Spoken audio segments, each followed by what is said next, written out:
always used to lay you clean up the messes. Down on my knees, thought I couldn't stand up on my own. Turns out sometimes you're stronger alone. My name is Rachel. I'm 30 years old. I was one of Jehovah's Witnesses, and I am shunned. All right, Rachel. So, how'd you come to be one of Jehovah's Witnesses in the first place? I was born in.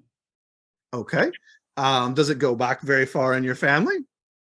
So my grandpa on my mom's side came into it. I think when he was in his, I want to say maybe 20s or 30s. Okay. And he was. I know that he brought in my grandma, or excuse me, my great grandma at one point, but I'm not sure how far back that goes. And my dad's side, um, on my dad's side, his mom came into it after my dad was born and her kids were born. So my dad came into it when he was baptized at 16, but he was introduced to it when he was about 8, I think.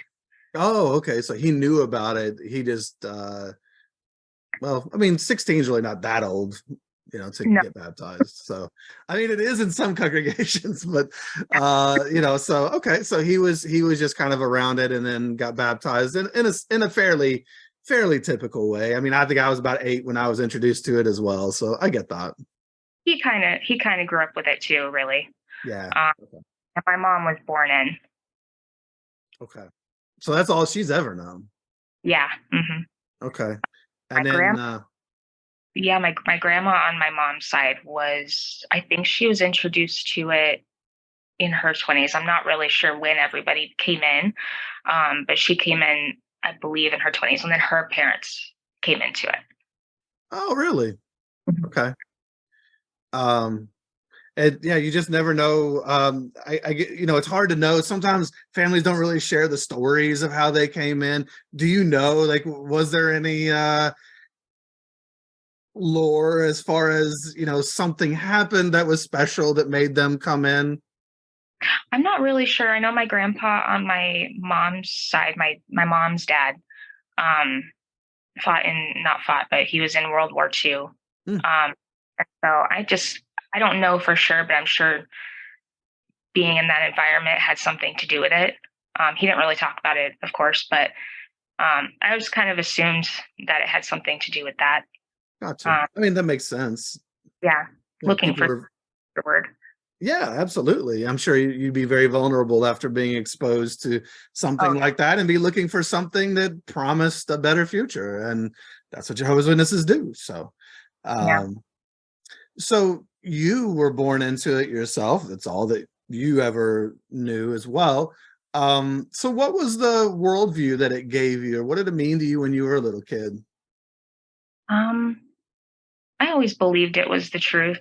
Um, I don't feel like I ever had a special connection, at least not the way everybody seemed to have it around me. Um, but I always believed this is the one, everything that they told you, this is the one true religion. This is it. You're so fortunate to have been born into the one true religion. So, Super lucky.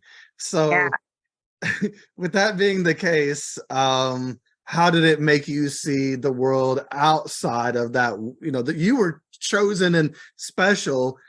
How did you see people on the outside or in the world around you? It really makes you, I don't know, pity the world around you because it you believe everybody around you is going to die, and it makes you feel sorry for them. And for me, it always made me wonder how God could let that happen. Why am I so special that I was born into? How am I so lucky that I was born into the one true religion and billions of people around me weren't? And I remember thinking that from a really young age. And I was always afraid of. The thing that I remember the most is I mostly felt fear, and that was of the outside world. I was always afraid that somebody on the outside world was going to get me because they weren't witnesses, or fear of Armageddon. and fear of the Great Tribulation. Just lots of fear. Okay. When you said fear that somebody on the outside was going to get you, what do you mean by that? What were you afraid they were going to do to you, or were you just afraid of losing your faith, like if they got around you and tricked you in some way? A little both, because the way we believe Satan is using the outside world to try and entice you and get you away from Jehovah, and he's trying to trick you. So you were afraid of people on the outside. I mean, we were all groomed really to be afraid of people on the outside, but you also threw in, you mentioned, so anyone who's listened to this podcast has heard Armageddon mentioned, right? And I think most people can, even if you're not familiar with Jehovah's Witnesses, you can understand the thought of a climax, an end to this world as we know it to some degree, a worldwide destruction. But you mentioned a term that you don't hear much, and that's Great Tribulation. Yeah. What did that mean to you? Because for those, the uninitiated, there was supposed to be a Great Tribulation, a certain time that would happen, and then it would culminate in this war of Armageddon, where basically Jehovah would murder all of you infidels and all you non-believers, and we would all survive into a paradise earth. But there was this thing that had to be gone through first. What was the Great Tribulation for you? I remember thinking, when I was younger, I remember thinking about the Great Tribulation more than Armageddon. When I was small, I used to believe that I would make it into the paradise. But the Great Tribulation used to scare me more when I was young, because I always thought, and I didn't know very much about, I don't know, the Holocaust or anything like that when I was small. But when I think back on it, that's the kind of thing that I was picturing, which is strange to say. But I remember there one time, I don't know how old I was, but I was far too young to be thinking about this. My mom mentioned, she said something about, like, even if they've got a gun to our head, you need to follow Jehovah. And that scared the crap out of me because I was a child picturing my parents being shot. And that has always stuck with me. And I don't even know how young I was, but it's really stuck with me. Well, yeah, kids are supposed to be playing with toys and their little friends and exploring the world, not waiting for the end of the world and for their parents or potentially themselves to have a gun to their head. So I'm glad you mentioned the Holocaust thing. That's not a surprise that you would, because Jehovah's Witnesses have really used the imagery from the Holocaust and the concentration camps in their illustrations of the Great Tribulation and things like that. Like, we were even told we would all basically maybe be put in concentration camps because at some point the United Nations, all right, let's get into it for the uninitiated. So the United Nations is going to basically, they're going to declare a decree that all religion needs to be terminated. And of course, all the non-Jehovah's Witnesses in this world are going to renounce their gods instantly and, turn away from their worship. But only Jehovah's Witnesses will be left, standing tall for pure worship. And then the United Nations and the governmental authorities are going to throw all witnesses into basically like some sort of concentration camps and persecute them. And then Jehovah will come and destroy all of the governments and all of the people that are attacking his people. So that is the narrative of the Great Tribulation, isn't it? Mm-hmm. And they've always used that kind of imagery in their articles and books. And I remember my grandparents used to have this huge collection of, books and magazines and anything you could think of dating back to maybe the 50s. And I used to look through them because, of course, they're colorful. I got pictures. At them, and they've always used those kinds of pictures, and it's really not appropriate. No, kids shouldn't be growing up thinking they're going to be thrown into concentration camps with their parents, right? Even the Bible story books. I remember, or the Bible story book, I used to look at the, it's the picture of the flood, where everybody's on the outside and they're like clinging to rocks, and there's a woman with a child, and there's elephants in the water, and that's the kind of that's what you're exposed to as a witness when you're a kid. That is your childhood book. Those are my bedtime stories. Those were my I used to listen to the cassette tapes going to sleep. So Yeah, yeah, I recently had an episode that I titled Nazi Bedtime Stories because she was just a little girl, and before bed, mom and dad are telling her all these horrible things that are going to come and, that she has to be prepared for when she wakes up the next morning. It's just like that's not normal. Children aren't supposed to grow up. And in this country, they certainly don't need to grow up with that kind of imagery burned into their minds all the time. I mean, not that there aren't bad things that happen, but you should be playing and happy, not being fed all of these sad and terrifying stories of what's going to happen to you soon, right? any day it could happen like a thief in the night, as they say. Yep. So you don't know if you're going to wake up to your parents dragging you out of bed and telling you we need to hide because the end of the world is here. Mhm. For the Mhm. kind that you stress about and you think about. Yeah. So fear is the great motivator for a lot of Jehovah's Witnesses, and they even use it when you're a child. They're even more sometimes than the promises of their supposed paradise that they're pointing to. It's the fear of the things that are to come and the fear of the outside world. That's why we don't want to disappoint Jehovah, because even though they may not say or you'll die, you know Mhm. what happens to disappoint Jehovah. It's subliminal messaging. They don't tell you directly. I mean, sometimes they do, but they don't always tell you directly. Like you want to make Jehovah happy. You're like, yeah, or he'll kill me. Mhm. It's very simple. Yeah, yeah. So terrified of your God, terrified of the people on the outside, and terrified of what is to come. That's, again, there's just so much fear and anxiety bred by Jehovah's Witnesses. So let's look at your life growing up and some different areas of your life. So let's start with your home life. What was life like at home? Who were you guys as witnesses? What was the temperature of the room, so to speak? So when I was young, I know it kind of some of it doesn't really I don't remember all of it. It's Oh kind of yeah, it's hard to remember. so when I was a kid, I was born in Texas. And I remember being really close to my grandparents. We were at all the meetings, and I remember going to, conventions, and, we were very zealous when I was very small. When I was about 5, we moved to Arizona. I'm an only child. It's my mom and my dad and me moved to Arizona. Um, I remember being really upset that I was going to leave my grandparents. And when we moved here, I'm in Arizona now. When we moved in Arizona, we lived on a brother and sister's property in a trailer for a bit. And I think I was about 6, so I started going to school. We were still going to meetings at that point. We were still, I don't feel like we were quite as into the religion as we were with my grandparents around. That But makes we were, sense.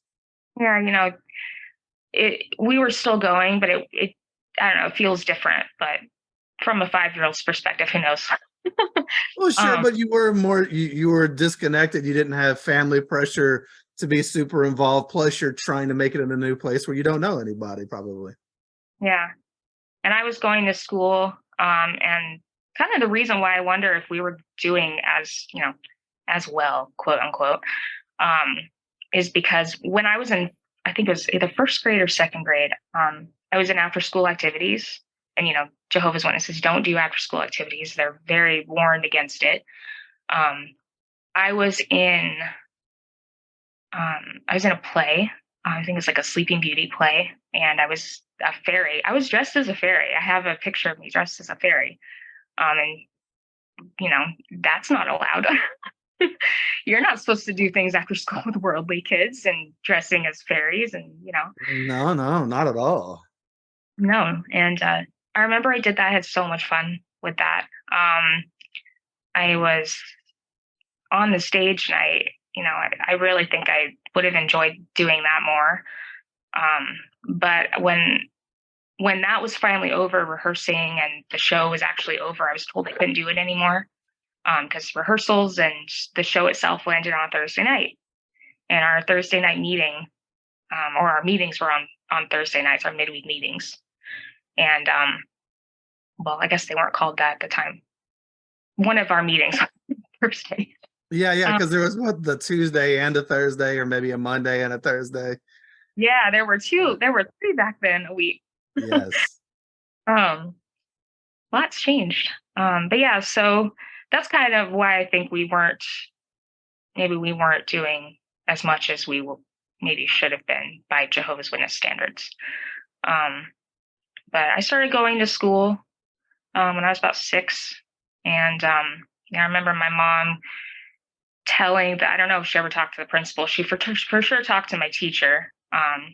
She brought in, I can't remember the book now.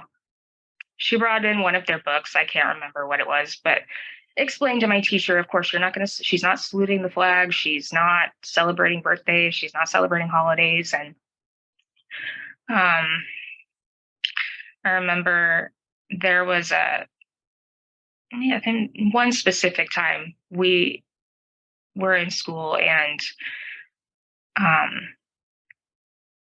they had brought in cupcakes for a kid's birthday. And I only remember this happening one time, but I specifically remember telling them, "Oh yeah, I can't have one." And they're looking at me like, "What? What do you mean you can't have one?" I remember my mom, I think she really tried to make me not feel as lonely, because she took me out to McDonald's or somewhere. And I remember we got like chicken nuggets and a drink or something. So I think she really tried to make me not feel as weird.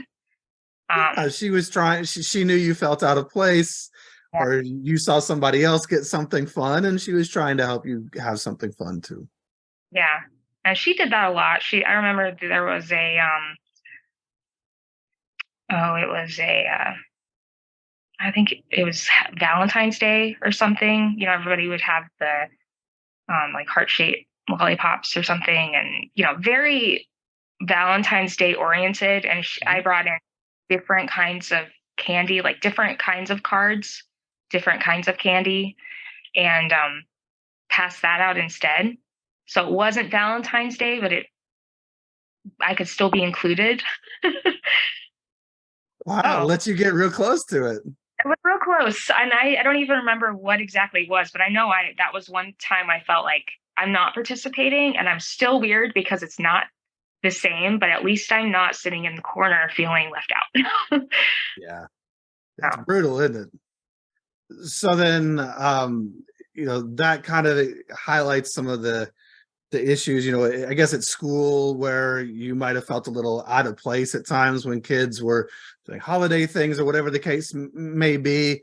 Also shows that your mom was knew on some level how that might affect you, and was trying at least to make you feel a little bit different.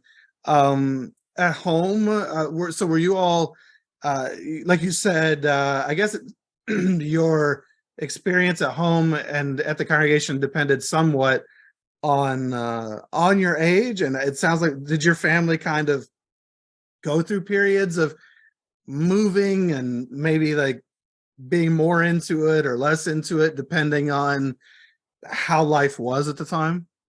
oh yeah, we kind of went back and forth. We moved a lot when I was a Mm. kid. Um, we moved after we lived on the trailer. The property had sold. The property that the brother and sister lived on had sold, so we moved into an apartment. And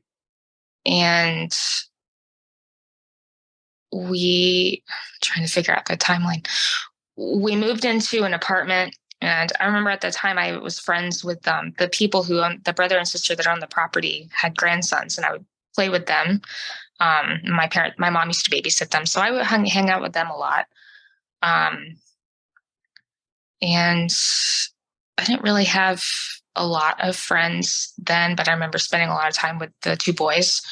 And then we moved into an apartment, and I don't know if we ever, the circumstances behind that other than the property selling, but I remember us being inactive.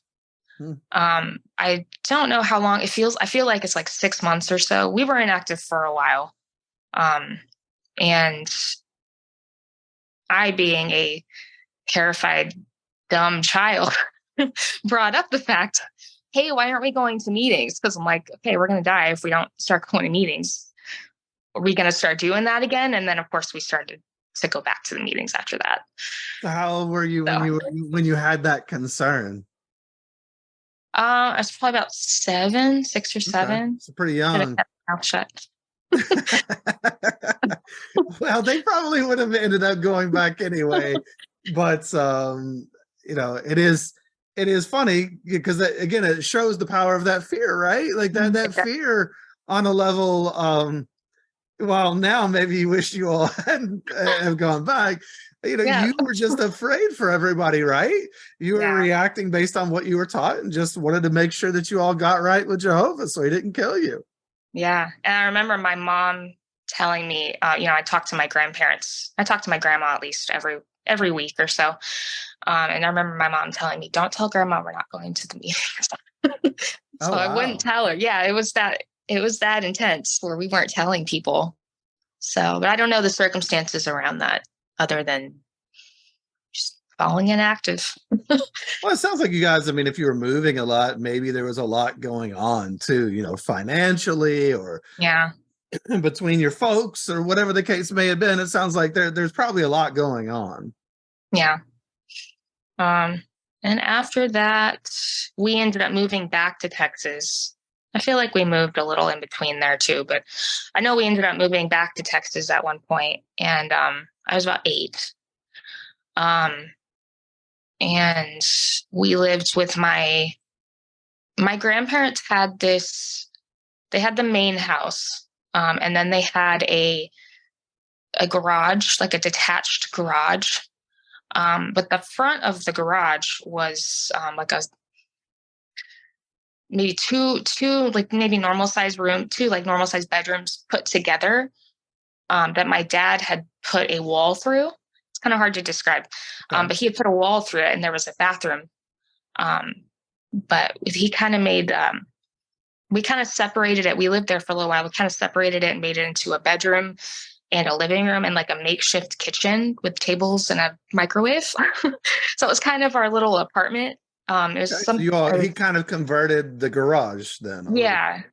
Mm-hmm. As much as he could. It was the apartment, quote unquote, that my great grandma used to live in before she passed. And she passed before I was born. But he had kind of separated that. And the plan for a little while, I don't know how long we lived there, but the plan for a little while was to convert the attic into my bedroom. So there was an attic in the garage, and that ended up not happening. It must have been a couple of months. I'm not sure how long it lasted, but there was a couple of months where I lived in that one of those rooms with my parents. We shared a bedroom, we shared a bunk bed. So my parents slept on the bottom of the bunk bed, and I slept on the top of the bunk bed. Working with the parents. Yeah. And after that, I moved into the main house, and I slept on the pull-out couch in the living room of my grandparents' house. And I remember we were going back to meeting since, of course, we're living with my grandparents. So I don't know why we moved back to Texas. I kind of wondered if it was because of the timeline, if it was because they were inactive, maybe they thought it would help, but I have no idea. Yeah, it's all kind of jumbled. Well, sure. It sounds like a lot of moving parts. You're a kid, you're trying to remember this today from your experience as a kid, knowing where all these places were. And obviously, when we're in a shunned state, it's not like we can go back and ask our parents, right? So for all of us. So it is hard to put it all together. But it sounds like there was a lot of transition in your life, even from a young age. Yeah, there was a lot. And let's see. I think I was in, oh, no, I think I skipped something important. Um, so before that, so I was in first and second grade. It kind of blurs together because my first grade teacher started teaching second grade, and so we all just moved up to her classroom. So that doesn't help with the blurred lines. No, not at all. Not at all. So I was in the same classroom for 2 years, but in a different grade. Kind of confusing. But when I finally went to third grade, I went to a different classroom, different teacher, everything. She wasn't very nice. I remember my mom saying it's because we're witnesses, but who knows? Who really knows? Witnesses are always the victim. So Yeah, they think it's always because of that. it's because we're witnesses. Well, okay, maybe she's just but I remember being in her class and she was going to read a story. It was probably like around Halloween time or something. She was reading a ghost story and I felt uncomfortable. And I was like, I can't listen to this. I'm not able to listen to this. And she got mad at me and she made me sit outside. Again, this is Arizona. It's not comfortable outside. It's not anywhere you want to put a child. But yeah, she made me sit outside in the heat. And I told my mom was livid. At the time, my mom was working at a different school. She was a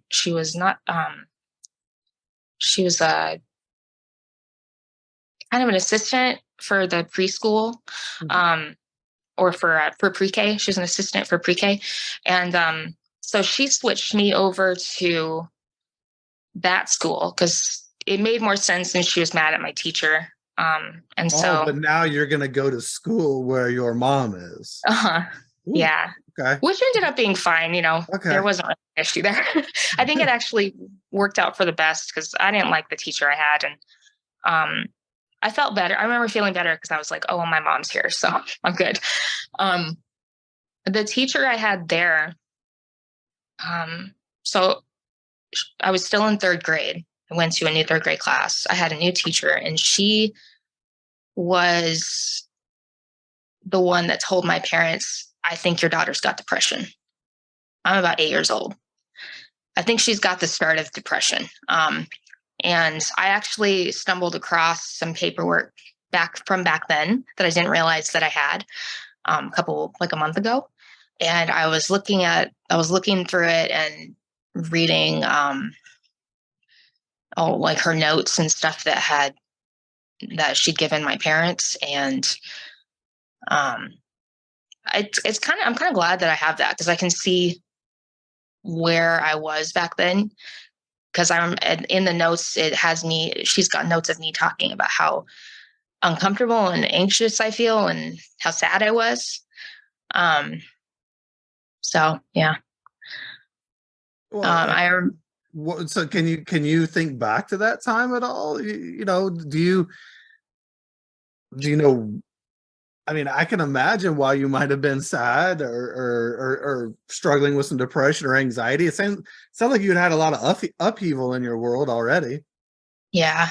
I don't remember a lot. Not a lot of stability. No. And I don't remember a lot from that time. I remember I had a friend, quote unquote. I had an acquaintance at school. She was Mormon. And she would tell me about her religion and I would tell her about my religion. It was very innocent and just like, hey, this is what I believe. Hey, this is what I believe. It's cool to talk like that, And I didn't think anything was weird about her. She didn't seem to think anything was weird about me. And she brought one of her books to school and I showed my mom and she was just like, well, here, you bring this book, whatever it was. I don't remember what book it was, but I brought a book to school and she brought a book to school. And she was able to take my book home.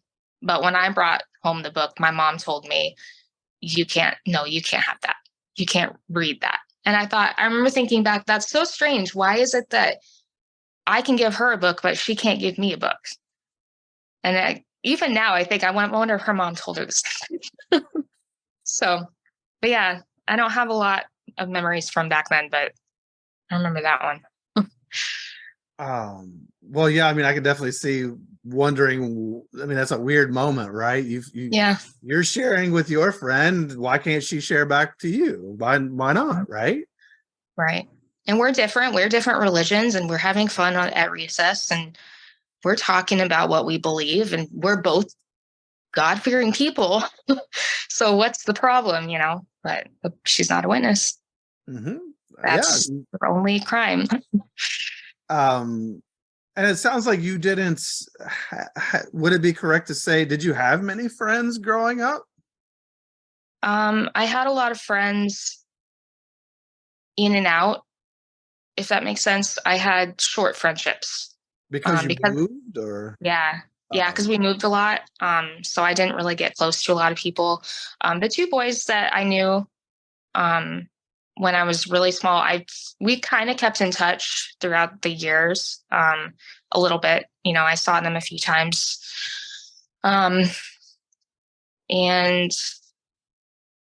I know of certain people. We've kind of kept track of certain people, but I didn't have any any close friendships. I had a friend back when I lived in Texas. I know we're the same age. We're, pictures of us as babies together. And we kind of kept in touch a little bit when I would move back or I'd come to visit, but we didn't have a lot of the same interests other than both being Jehovah's Witnesses. I remember when I did make friends, I would either move or they would move, or something would happen to where they weren't good association anymore. Mm. Yeah. Any examples of that? I had a friend that when we were in Texas, one of the times we moved back, we were probably about 14, 15 maybe.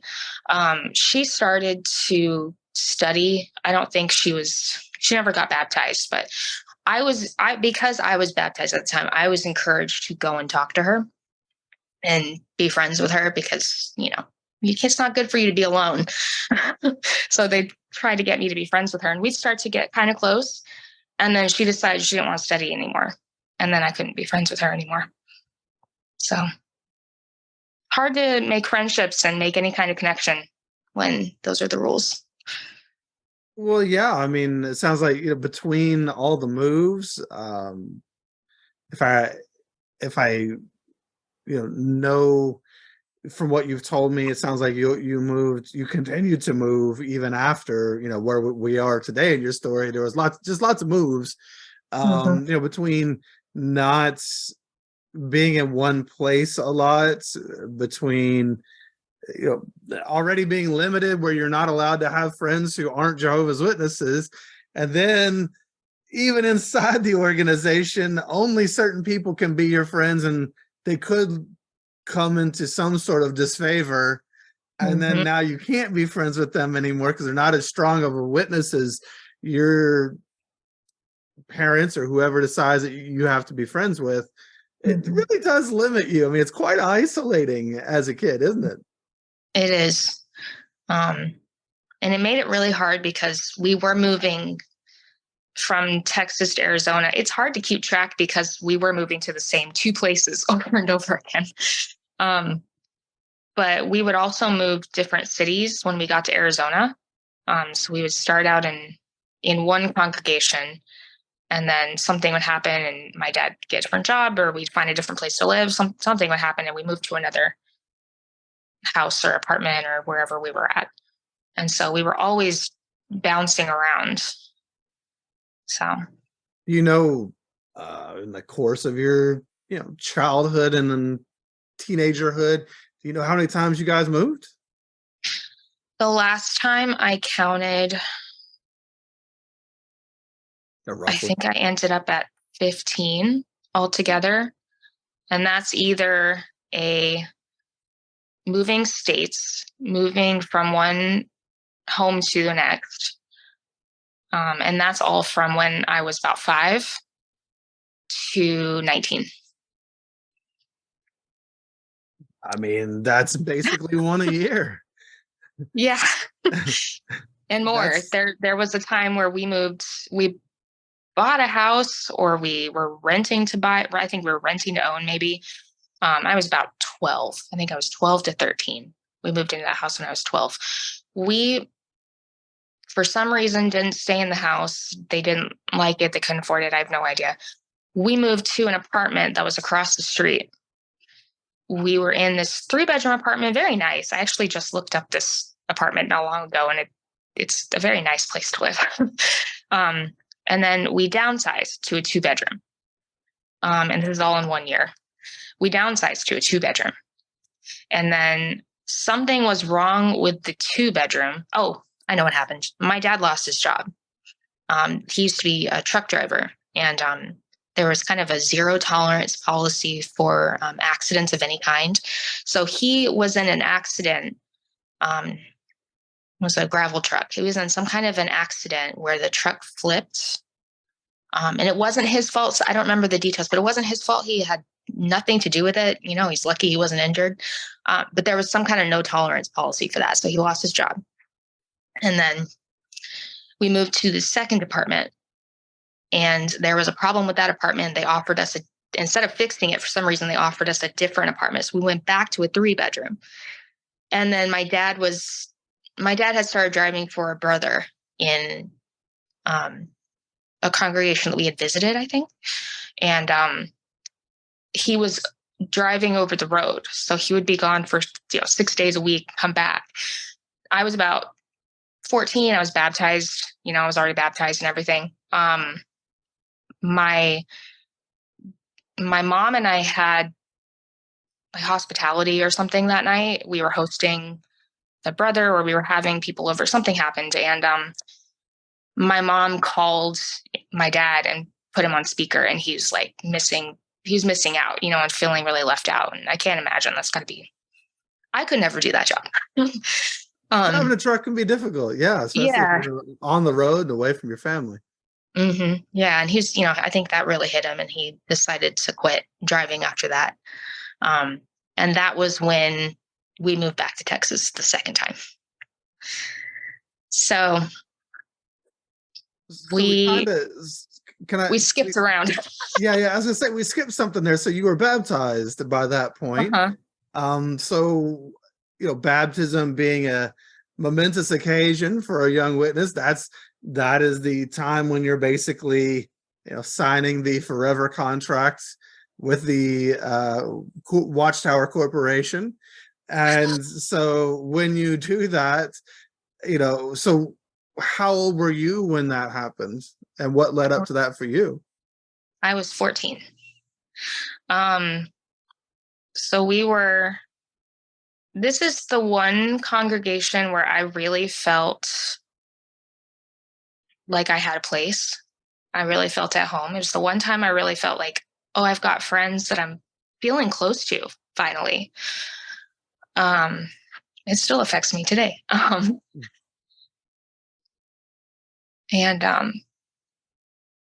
So I had a friend that I had 2 friends. One of them was 19. So there's always an age gap with Jehovah's Witness friendships. Yeah, you're friends with who you can be, whoever's in the congregation. Yes. She's a really cool person though. So she was friends with us, and then I had another friend who was, I think she's about a year younger than me. But the one that was younger than me got baptized. The one that was older, she had already been baptized already. But and her dad was an elder, So, and then my other friend's dad was a ministerial servant. So there was a lot of pressure. So the one that was younger than me got baptized, and I wasn't. And I don't remember anybody directly saying like, hey, are you next? Or anything like that. But there was definitely pressure there. And I remember thinking, I'm sure my parents asked me like, when are you getting baptized? Are you going to get baptized? But I finally had I had a brother come over and ask me the questions. And it's all kind of a blur, but I remember him asking, have you dedicated your life to Jehovah? And I said, sure. And I had no idea I was supposed to do that. And Um, I got baptized at a high school in Mesa, Arizona in 2006, about mm, 3 months after I turned 14. And I don't remember feeling any different. I don't remember feeling like I had more pressure or anything afterward, really. I remember I was already on the school, I'm sure, but I joined the school and gave my first talk. My anxiety was so bad then. My depression was at an all-time high. Um, I was, I couldn't, I had a really hard time sitting in the auditorium with everybody. I remember sitting in the bathroom or in the mother's room a lot.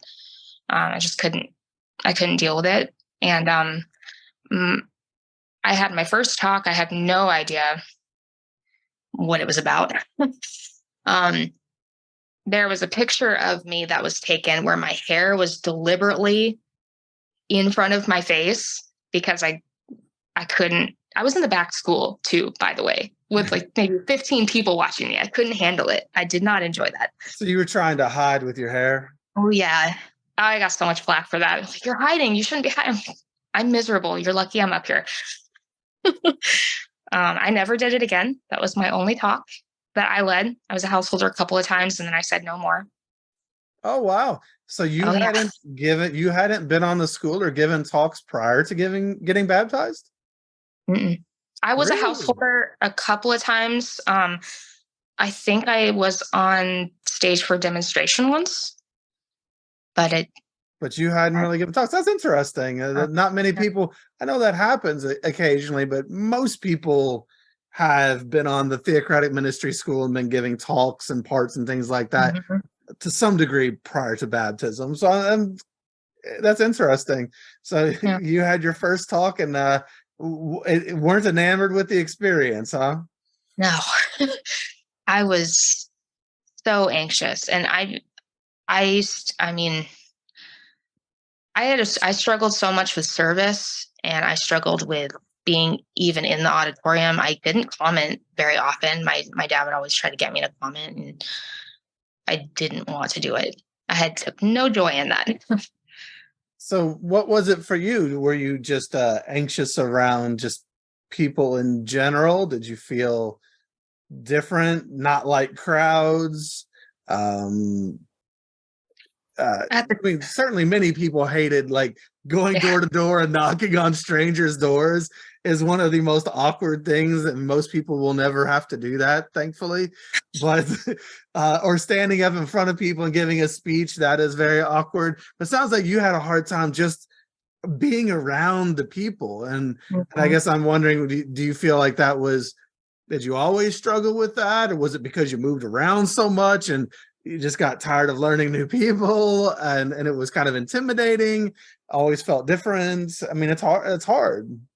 Yeah, it was a little of everything. I think it was the crowds, it was being in the building itself, it was speaking in front of people. That was when I remember it getting really bad to where I would kind of talk to people before it would start and a little bit after, but then I would go and hide in the Yeah. bathroom or in the mother's room.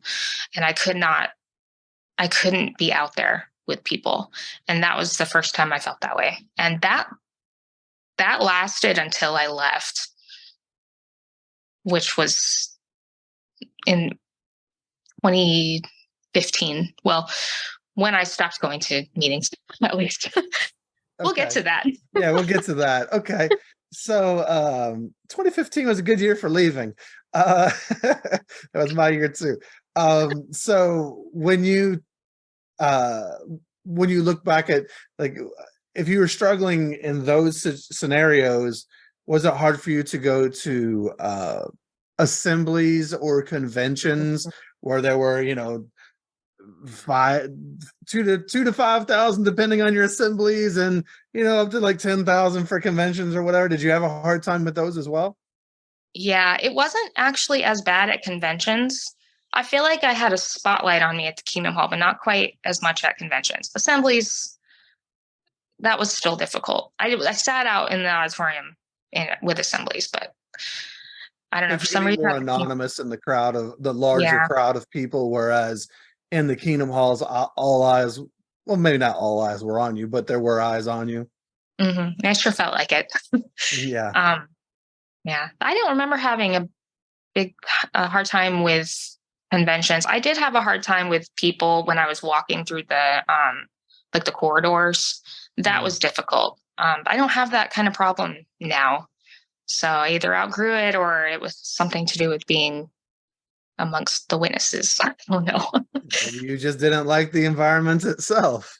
Yeah. Um, so, as you were, so you're baptized, can definitely appreciate that you said that it felt like nothing massively changed for you afterward. I mean, and I think there's probably some degree of difference between brothers and sisters there, because brothers then are Oh expected yeah. to do certain things, and well, sisters aren't allowed to do anything, unfortunately. Well, I don't know, fortunately or unfortunately, I don't know. It's bad, but I also don't wish that women in the congregation had to do more of Right. that stuff.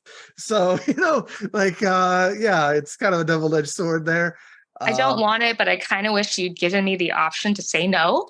yeah, but at the same time, it's all uh activity that's not for necessarily anything good or profitable Right. for you as a person. So so I'm glad that you didn't have to do that anyway. But I'm Right. sad that so many sisters were made to feel like they were worthless and had no value because you weren't even allowed. I mean, women in the organization obviously aren't allowed to do anything, are they? Right. I'm not allowed to carry a microphone.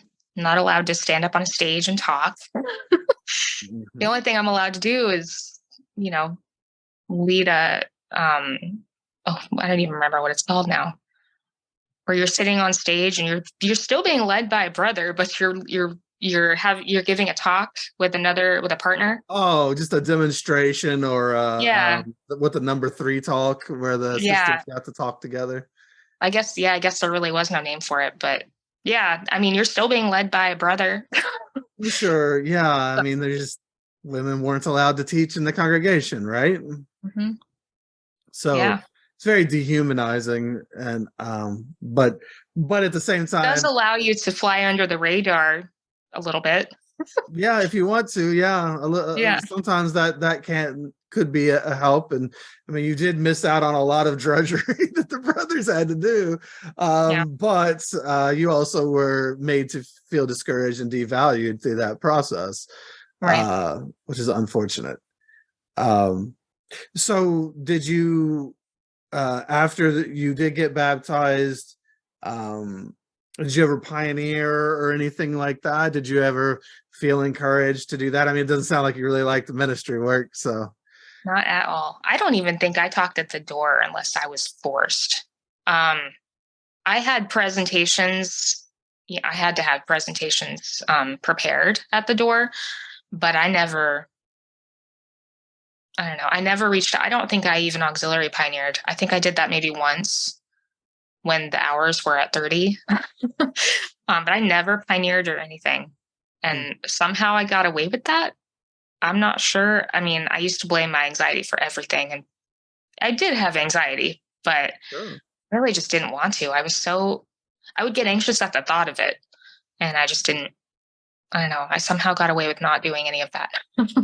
I would imagine that moving as much as you guys did would have made it somewhat more acceptable, just because Hmm. you don't really have roots at a place, and they haven't seen you for a long time, and they're not used to you, or to a point where they feel familiar enough maybe to apply a lot of pressure. Were your Yeah. parents applying any pressure to you? My dad would occasionally. I don't remember. I really don't remember. I know he did. Um, there were times where he would try to get me to he would have I would have to have my watchtower cited. I'd have to have a comment picked out. I had to at least comment once, and it couldn't be when I got older, it couldn't be a, Jehovah kind of comment. It had to be in my own words. It had to be you know, the anxiety inducing kind. I had to have a presentation picked out and in my own words. But As far as for the anything, field ministry work to go out door to yeah. door? Okay. Anything beyond that, not really. He was really just trying to get me to do the basics. Okay.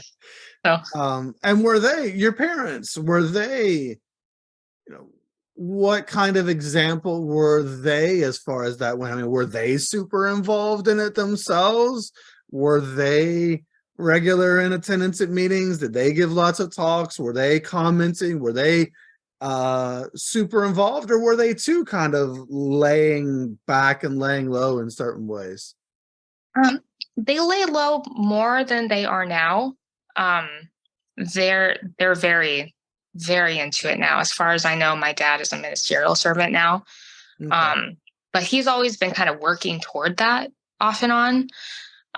So I know he used to, he gave talks. He used to give talks. He used to, my parents auxiliary pioneered a couple of times. I don't remember my mom ever regular pioneering or anything like that. I did get pressure from people in the congregation when we were in this congregation when I was 13, because that was the one time I really started to connect with people. And I remember there were brothers and sisters that would be like, "Hey," because I was homeschooled at the time. My parents started homeschooling me in fifth grade. Yeah, fifth grade. And so I remember there was some pressure to go out on Wednesday afternoons because I could. Which has got to be disorienting if you're a person at the door. I'm like, what is this child doing here? A weekday afternoon on a weekday at 1:00. When they should be in school. Yeah. But other than that, I don't remember. I'm sure there's more pressure for other people, but I don't remember getting as much of it.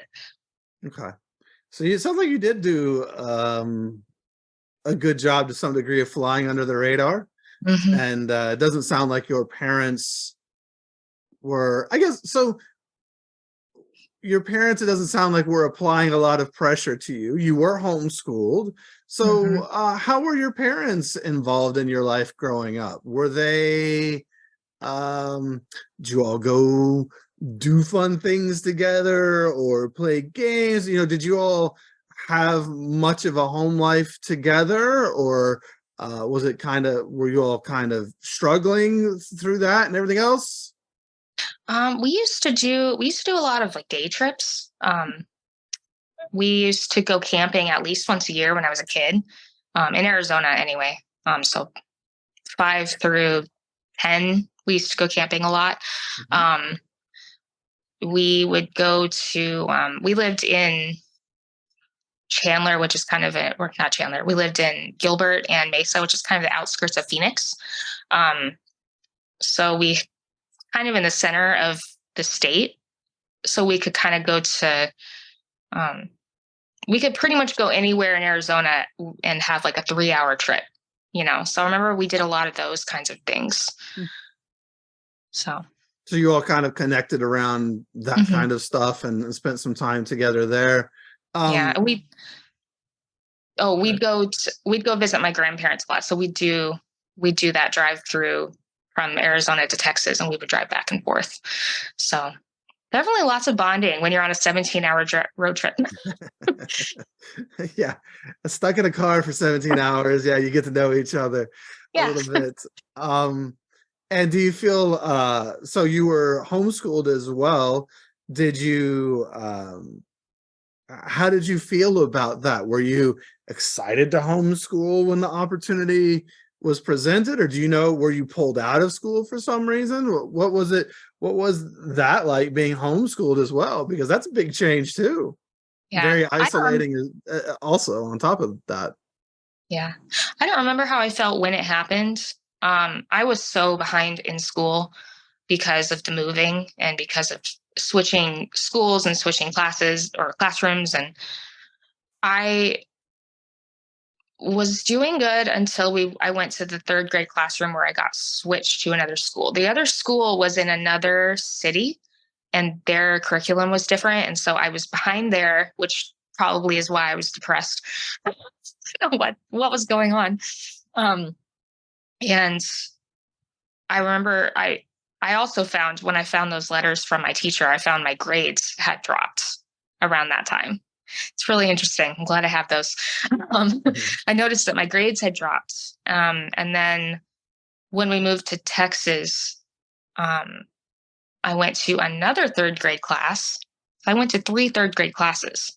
And then, of course, I'm in another state now. And that put me even further behind. And so I finished out third grade there. And then we moved back to Arizona. And I went to a 4th grade class in Arizona. And then after that, I was just so behind and so confused when I was in school that they just decided, well, there's no catching you up now. So I think that's mostly why they pulled me out. Plus, I was in um, like like a special class for math. Like they would have people come in and try to help, help people who are particularly struggling in math.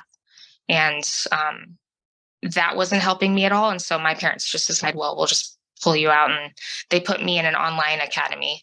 So, Okay. which was better than just pulling me out and throwing a book at me. Because at least then I had a teacher to talk to. Sure. So, Yeah. I could see where like math is so you have to learn A to and then build on it with B and then C and then D and then E. And like mhm. it's just you have to build on things as you go, and you being pulled in and out of all these different classrooms and everything else. If you miss something in the addition, the subtraction, the something, like it's quickly gonna get very much away from you. Oh, Uh, yeah. I completely missed multiplication.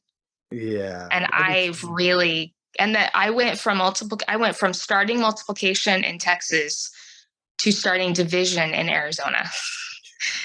And I had no idea what the hell was going on. And it's still affecting me. So, Well, sure. It's yeah. not a good foundation. How did you feel about the online academy that you went to? Do you feel, I guess, looking back now, so did you do online for the remainder of your schooling from the Mhm. 5th grade on to graduation? Yeah. So I was really happy. I'm really happy with the one that they put me in because um, I started where I left off. And this particular online group, I would go to I would be homeschooled, but I would also have the option to go to a building, and I had the option to video chat my teachers. So I would go to the building and I would have options to talk to people around me and kind of get a feel of what school, kind of a weird feeling of what school might be like, if that makes any sense. I couldn't get close to people, but at least I kind of had a sense of normalcy.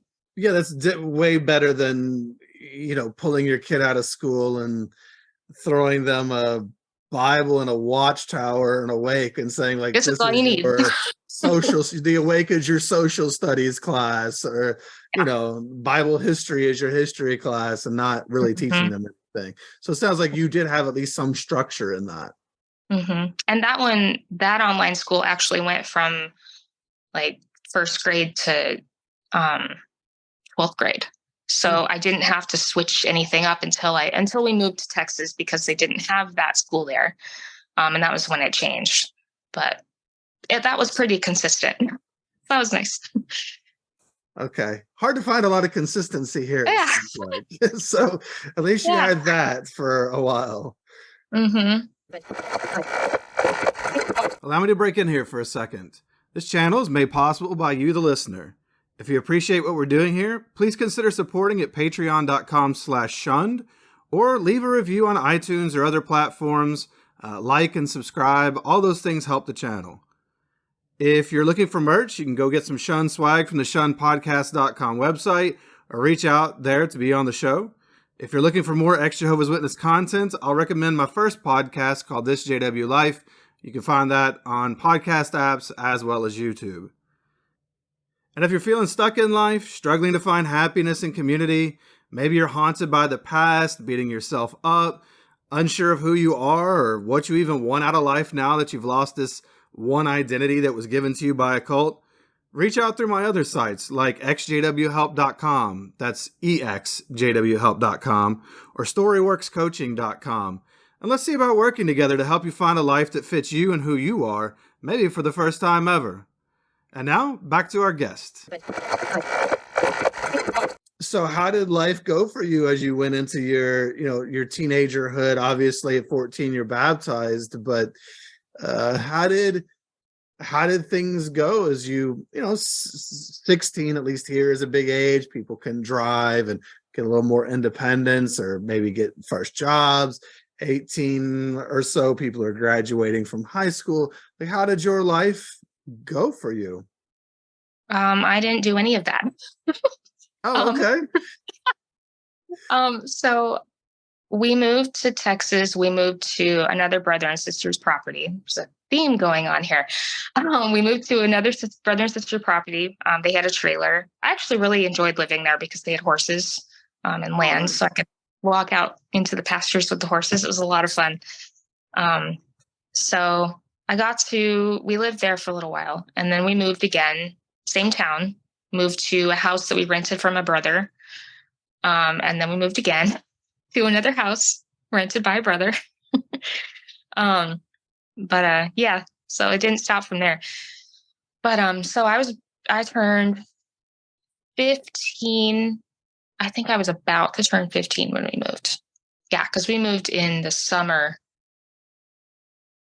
Yeah, the summer after I got baptized, I think. So I had a boyfriend.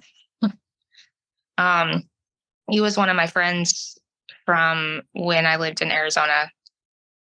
The third time. So confusing. He was one of my friends, and we didn't really start to talk until I actually was moving. I was in the process of we were driving to Texas with all our crap being towed behind us, and he started texting me, and I'm just like, who is this? What? Okay, why are you talking to me?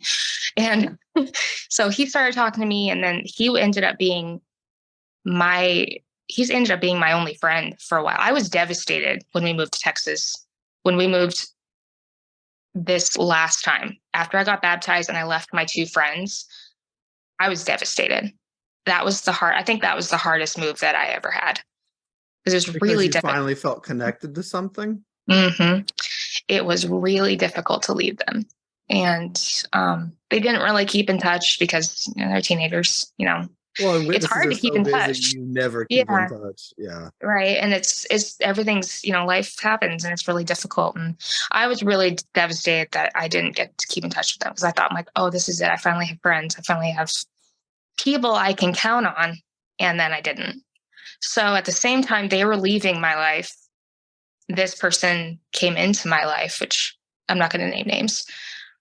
I'm going to try not to name names. That's fine. So he came into my life and we started to talk, and we were talking every day and developed crushes on each other, and let's see, when trying to figure out. Yeah. So yeah, that was around the time where I turned 15, and I really took a nosedive. I started to self-injure, having suicidal thoughts. I had a few attempts. I had a couple of attempts when I was 15. But the first time I remember self-injuring was a little bit after I turned 15. So, yeah. Okay. And those attempts, again, self-harm is often an appeal or a reach for control for someone who feels that they're very out of control in the rest of their life. And so we often can find at least a feeling of control through that self-harm or through controlling what goes in or out of our mouth, things like that. um, obviously your life up to that point hadn't had, I mean, sounds like it's been pretty out of control, very unstable in a lot of ways. Was there something that you said that this young man was in your life? Was there something there that was make that correlation is not always causation? You know, he was around at that time, but do you feel like, was it related to him being in your life, or do you think that you were just struggling with all of these thoughts because you had lost your friends, you had given uprooted again? It had more to do with losing my friends. And I always thought that this person was going to be taken away from me, because you're not supposed to date at 15 as a Jehovah's Witness. I mean, I'm so impressed that I was able to get away with that. And I think part Well, of it now is you because finally got somebody again, and there's the fear yeah. of losing them again. I think it was about a week or so. I mean, we kind of just called it, yeah, I guess we're dating. I mean, I as much as you can in a long distance relationship as a Jehovah's Witness, I guess. And he'd come to visit. So we did see each other. I think maybe twice a year we would see each other. But we would talk every single day, and we would email I mean, we were constantly texting or on the phone, or, we were teenagers. So, yeah, we went maybe about a week where we were just trying to just be friends. We were just like, we can't be in a relationship. It's wrong, quote unquote, and that was really tough. I mean, I was really feeling at a loss. I didn't know what to do. And I thought we weren't going to be able to talk anymore. For some reason, I think that's the only reason my parents let that continue, is because they genuinely thought that I would hurt myself if we were not allowed to talk. Okay. And you had, from what you said, if I'm understanding the timeline correctly, you had some attempts in that time period. Did your parents talk to you about that? Was there a lot of emotional support around that? Did you get some therapy? Was there anything there for you to help? Because I mean, they've known now since you were 8, apparently, that there's something, where you're not feeling well. Was there any support for what you were feeling at this time in your life? So my parents didn't know about the self-injuring until I had told my boyfriend, because his mom at the time, I mean, she had gone through a lot in her life, and she had also dealt with self-harm and suicidal thoughts and attempts, and that was something that he knew a lot about. So I kind of felt like I could talk to him about it, because he was all I had anyway, but I felt like I could talk to him about it, and I talked to his mom about it eventually. And he finally told me, he's like, if you don't tell your parents about the self-injuring, I'm going to. And I was so pissed at the time. But that's really a good thing to do, I think. But I was really pissed about the time. So I wrote my mom no, that wasn't the letter. I told my mom. I ended up telling my mom. And then she told my dad. My dad and I never talked about it. But my mom ended up getting me into therapy. It scared the hell out of my mom. I'm sure my dad too, but she didn't understand it. She didn't know what I was doing, or why I was doing it. But she ended up getting me into therapy, and hated my therapist. She was miserable. She was condescending and not good to talk to. And I didn't want to open up to her, and I didn't feel comfortable with her. And I just hated her attitude. So I quit going to her. And I remember there was a point where they wanted to do group therapy, and I was the only person that showed up. I was really trying. Like, I want to meet people who are going through the same thing as me. I want to understand it. I want to get through it. And it was really difficult to find somebody that would understand. And I didn't end up going back to therapy until much later. But yeah, I think they supported me as much as they could without really knowing what to do. I remember, of course, the first thing that they'll tell you is, well, have you looked at the Young People Ask book? It's what I've been taught to do my whole life. Of course, I've looked to Jehovah and I've prayed and I've done everything that I've been told to do, and I feel this way. It's not working. I need actual help. So there was, at the time, there was a Young People Ask article about self-injury, and it had nothing. There was nothing in there that would help me. It literally said, see a professional, and, don't do that. I'm surprised they even said see a professional, because for so long they were anti that. Mm-hmm. I remember it's saying see a professional, because I was like, really? Because you're always taught, don't. They usually just go talk to the elders, right? Go talk to the elders, yeah. And I remember this was much later on, but my dad suggested to talk to the elders. And I'm like, they're not going to know what to do. You want me to call the elders and talk to them about this every week? And he didn't understand. No, they'll probably make it worse. Yeah. Well, what are you doing? Why do you feel this way? It's your fault. Mm-hmm. Mm-hmm. So I remember feeling, not so much from my parents or anybody, but I remember feeling guilty for wanting to take my life, because I'm baptized. My life does not belong to me. It belongs to Jehovah. My body does not belong to me. It belongs to Jehovah. How could you how could you cut yourself and hurt yourself when you belong to Jehovah? Oh, that's exactly what I was afraid the elders would tell you. So okay. I used to, and I'm not sure where that came from. You're internalizing that. Well, I mean, they have discussions that border on that already. So yeah. And I don't think it was ever directly told to me, but I know that was on my mind. Of course. And it doesn't help. Shaming doesn't help. Yeah. So went on for a while. Okay. So your parents were aware of all of this, and they were at least attempting to get you some supports in a healthy way, which is good. I'm sorry that, again,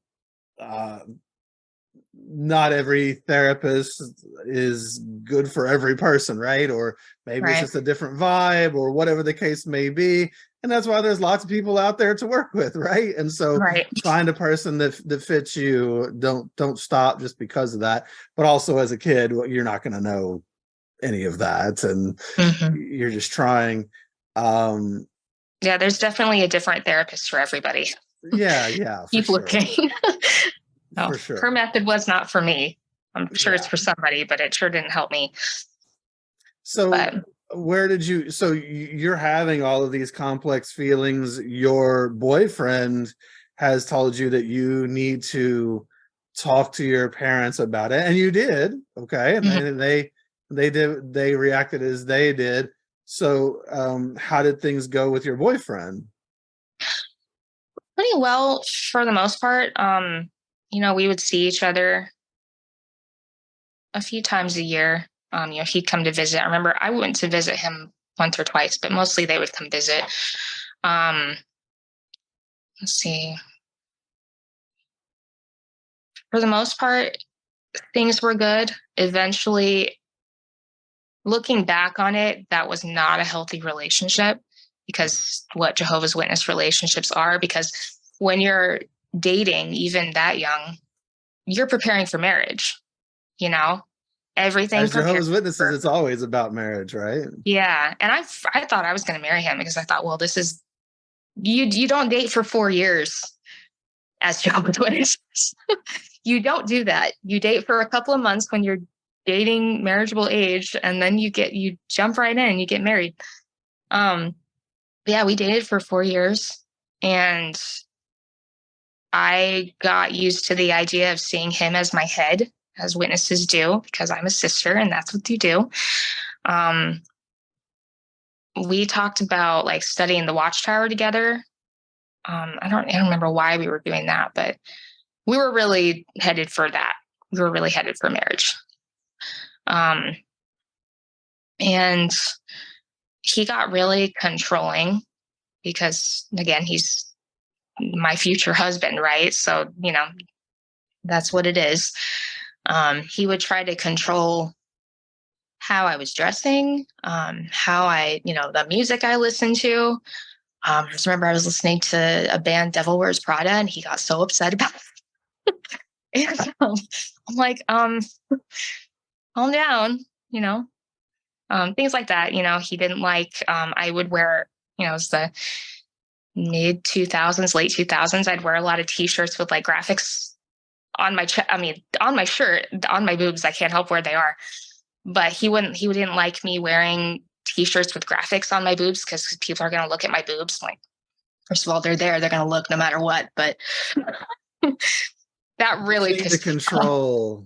It was very controlling. I remember he made a comment once about how he would, when we got married, he'd drive by the house to make sure I was there. And I don't remember why he said that, but it stood out to me. Creepy stuff like that, That's and I mean, creepy. Yeah, what are you supposed to be, like a prisoner in the home? And I don't know. And maybe that's unfair to say, but I remember him saying it, and I don't know a lot of the context around it, but it was stuff like that where I'm just like, I'm not comfortable with this. This is not what I want. And yeah, that went on for a long time. I remember I would talk to my mom, about stuff. And I remember there was a lot of times where I was like not screaming at my mom, but just hysterical because I was upset at my boyfriend. And I was, just I was so unhappy. And I thought, this is what's good. This is the life that's prescribed to me. I'm going to end up marrying him. And of course, at that point, we never had sex, but we had already, done things that witnesses are not supposed to do. fair We enough. never actually had sex, but we'd done enough to where I thought, oh, okay, I have to marry him now because that's the only way we're going to make this right. And we did things that, some things my parents found out about, some things my parents didn't. There was a time where we were, let's just say, I don't know, stuff happened. I don't know. And my mom had found out about it, and there was my parents and his parents and him and I sitting in the living room, and we all had a discussion about it. Is not the thing you want to talk about with a teenager that's not yours. I don't know. Yeah, what did that feel like? I mean, we talk a lot about judicial committees, let's say, right, where you're in front of elders and they're asking inappropriate questions and doing things. So now I guess both of you were in front of all the parental figures. So what was that conversation like, or how did it make you feel? God, it was embarrassing. It was so embarrassing. And my dad was there, and that really got me. I'm like, I do not want to talk about this with you. But it was stuff, things like that would happen. And I remember there was a lot of talk about not letting us be alone together. There was a particular time where we were at his house, and we were downstairs in the living room, and his mom, his dad, and my mom were downstairs with us, and they were like, don't ever be alone together. Make sure you've got a chaperone, right? And they all left the room. All three of them left the room after that conversation. And he and I just looked at each other like, so do we get up?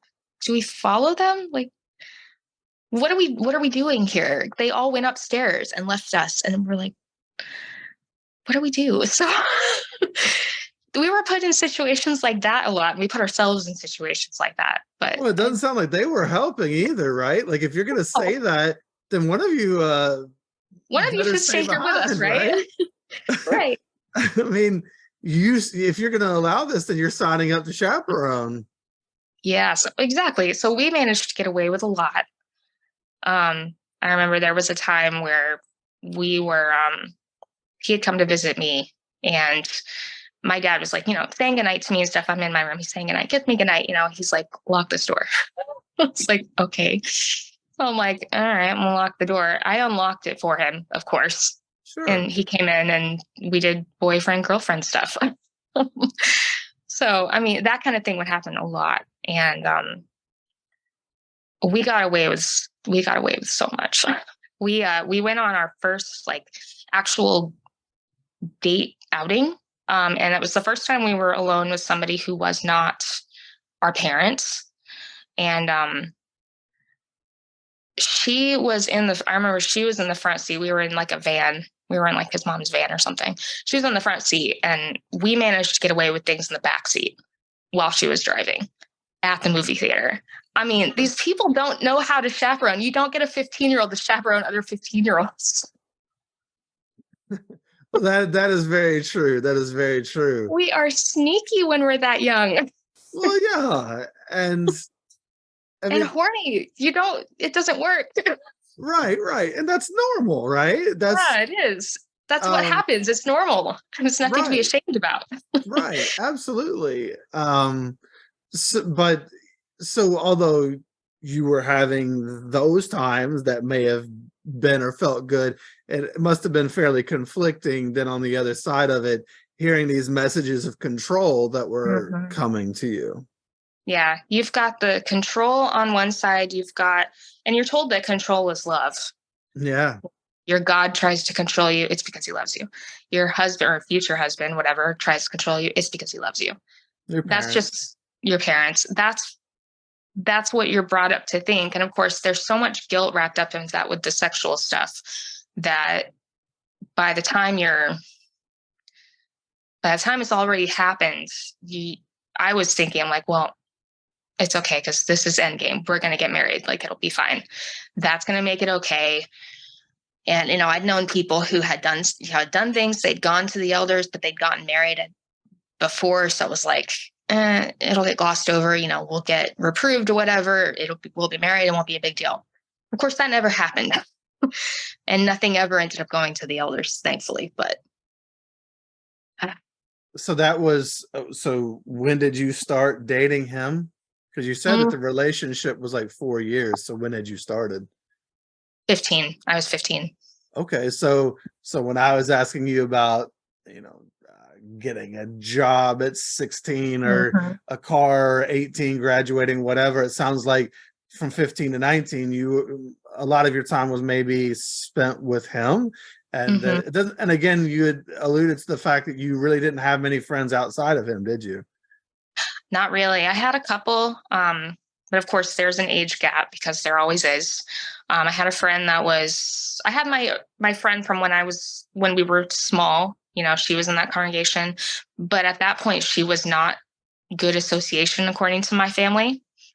And we didn't have a whole lot in common anyway. So it really wasn't, for me, it wasn't because she was bad association. We were different people, and that's fine. But I didn't have her anymore. And then I had another friend who was probably about 12 or 13. I remembered I had nobody else to talk to really. So I opened up to her about my cutting because I didn't know what else to do. I didn't know who else to talk to. You don't think at the time like, well, you're younger than me, I shouldn't talk to you about this. And the only reason I brought it up was because she was already doing it. And so she had kind of talked to me about it and I talked to her about it. And I'm like, well, you already know what I'm going through. So as long as I censor it a bit, I don't give you too many details, it should be fine, right? No. So I ended up, quick story, I ended up talking to her about that. And then which I don't think there was any connection, but she ended up attempting suicide. And her mom found out that I was also in that kind of place. And she was just furious, understandably. I can't imagine if your child tries to hurt themselves. I can't imagine. But the blame went to me. And then I wasn't allowed to talk to her anymore. My mom found out. It was a whole thing. Um, and I felt guilty. I felt like it was my fault. That didn't help the situation that I was going through. Um, there was a point where, I guess I'll tell it. She had asked my mom if I'd been cutting, and I was actually doing pretty good at the time. I don't know how old I was, but I would do it every single day. If I went a week, I was doing good. A week without it, and I was doing okay. They were kind of healed for the most part, and my mom didn't believe me when I told her, no, I'm okay. I haven't done it in 4 days or whatever. And she made me take my clothes, like clothes off to my underwear to make sure I hadn't done anything. And that was humiliating. And she didn't believe me. And it didn't help anybody in that situation. And I know she felt guilty about that. She started to cry. I think I was so done with it. I was so frustrated. I wasn't even angry. I was just kind of frustrated. I've always been upfront, since I told you, since I told my mom about it, I've been upfront about it. So things like that would happen. And that was the only time create that a happened. safe environment then to tell people things, right? Yeah, it's, so I don't even remember if I had a relationship with that girl after that. I can't really, that was, kind of the last thing that I remember. But yeah, I had another friend, I think it was about 17 or 18, somewhere in there. I had another friend where she had also gone through the same thing, but she was past it, to my knowledge. I don't know if she was really past it, but she seemed to be doing better, and she didn't seem to be doing it anymore. She also had a boyfriend, and she was 16, 17, 18, younger than what she should have been. And so she and her boyfriend often ended up alone together. I would go to her house and he would be there, and they'd be alone, and I was there too, but they were in the same kind of situation where I was, where he and I had been, where people just let them be alone together. And it was kind of a strange dynamic, to see that. But I remember they sat together at the Kingdom Hall, and I would have people coming up to me going, "Are they engaged? Why are they sitting together? Are they getting what's going on?" I'm like, first of all, don't ask me that. I don't know what's going on. Go ask They're them. so obsessed, aren't they? They're so obsessed with everybody else's business. I remember there was a time where my boyfriend had come to visit, and he and I held hands. We deigned to hold hands at the Kingdom Hall. Yep. And God forbid. And, we got in trouble for that.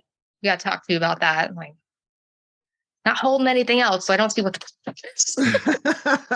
Well, you all were young. I remember I was 21 and Jenny was 19, and we held hands at her congregation once, I think like during the prayer or during the song or something.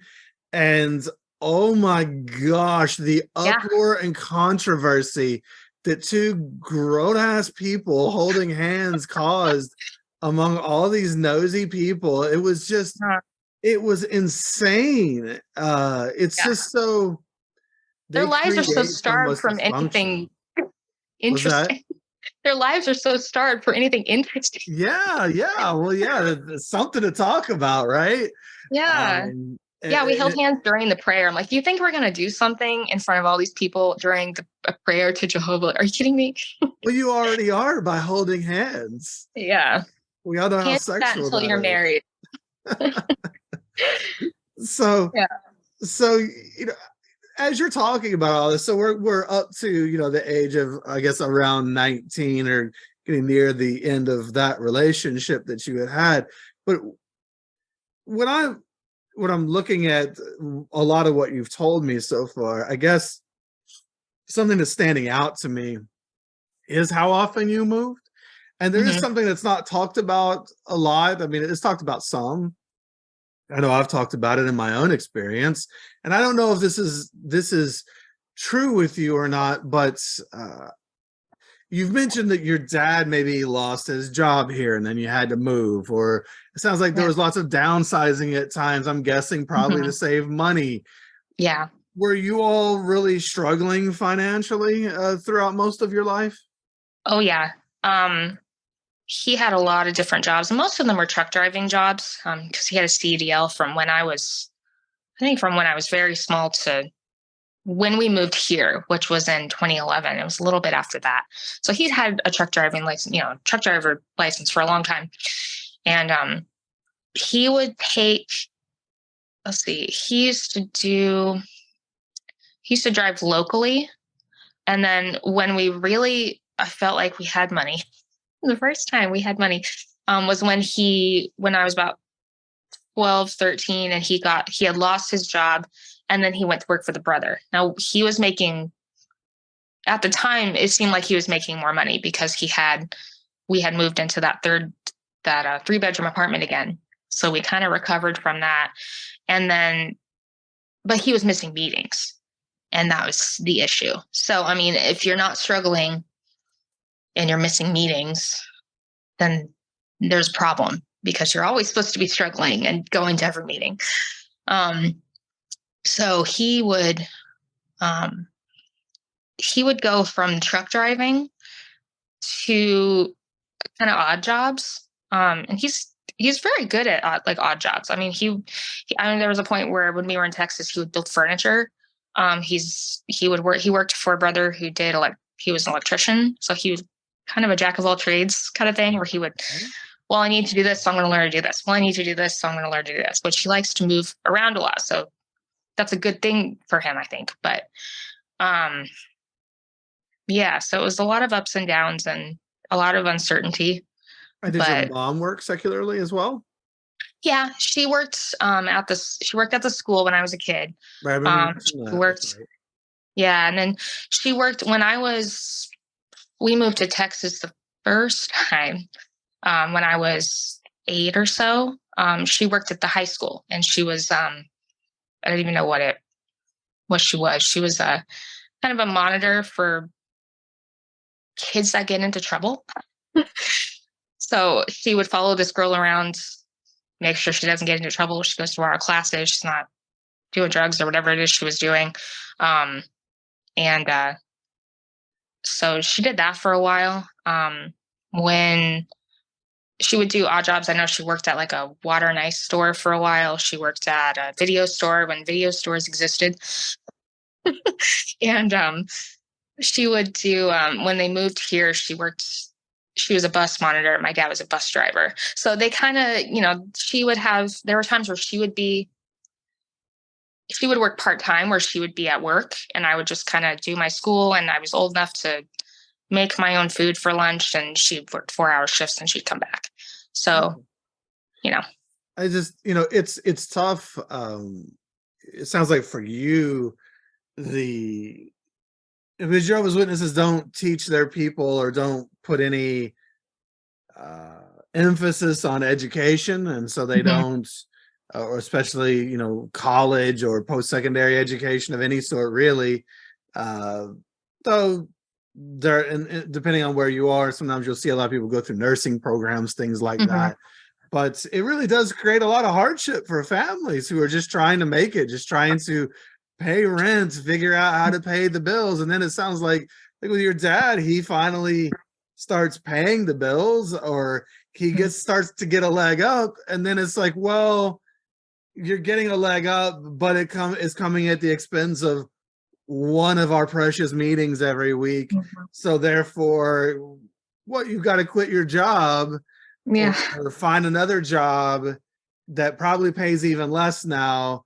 That now you've got to backtrack, and it just keeps setting you guys back. It creates a lot of instability. There's difficulty around self-perception, because sometimes it's the clothes we wear, what we could afford, or how we present to the world. And when you're a teenage girl, that's tough.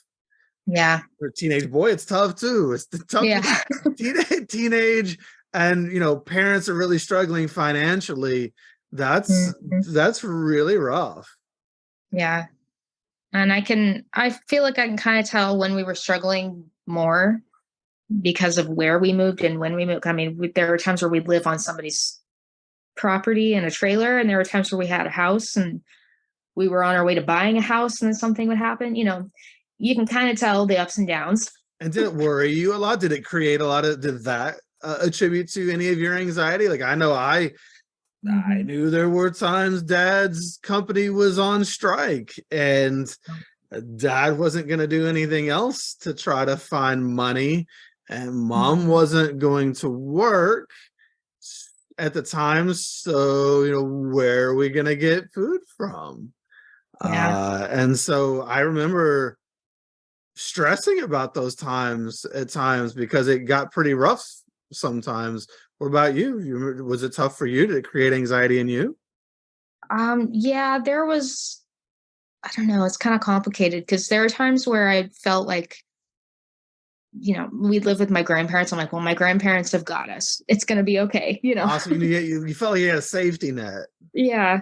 Okay. There are times where, but I also know that I felt like I knew that we were not totally stable because, there was a point where it was like a cold, and this is just a dipshit child thing to say, but there was, we all do it. It's okay.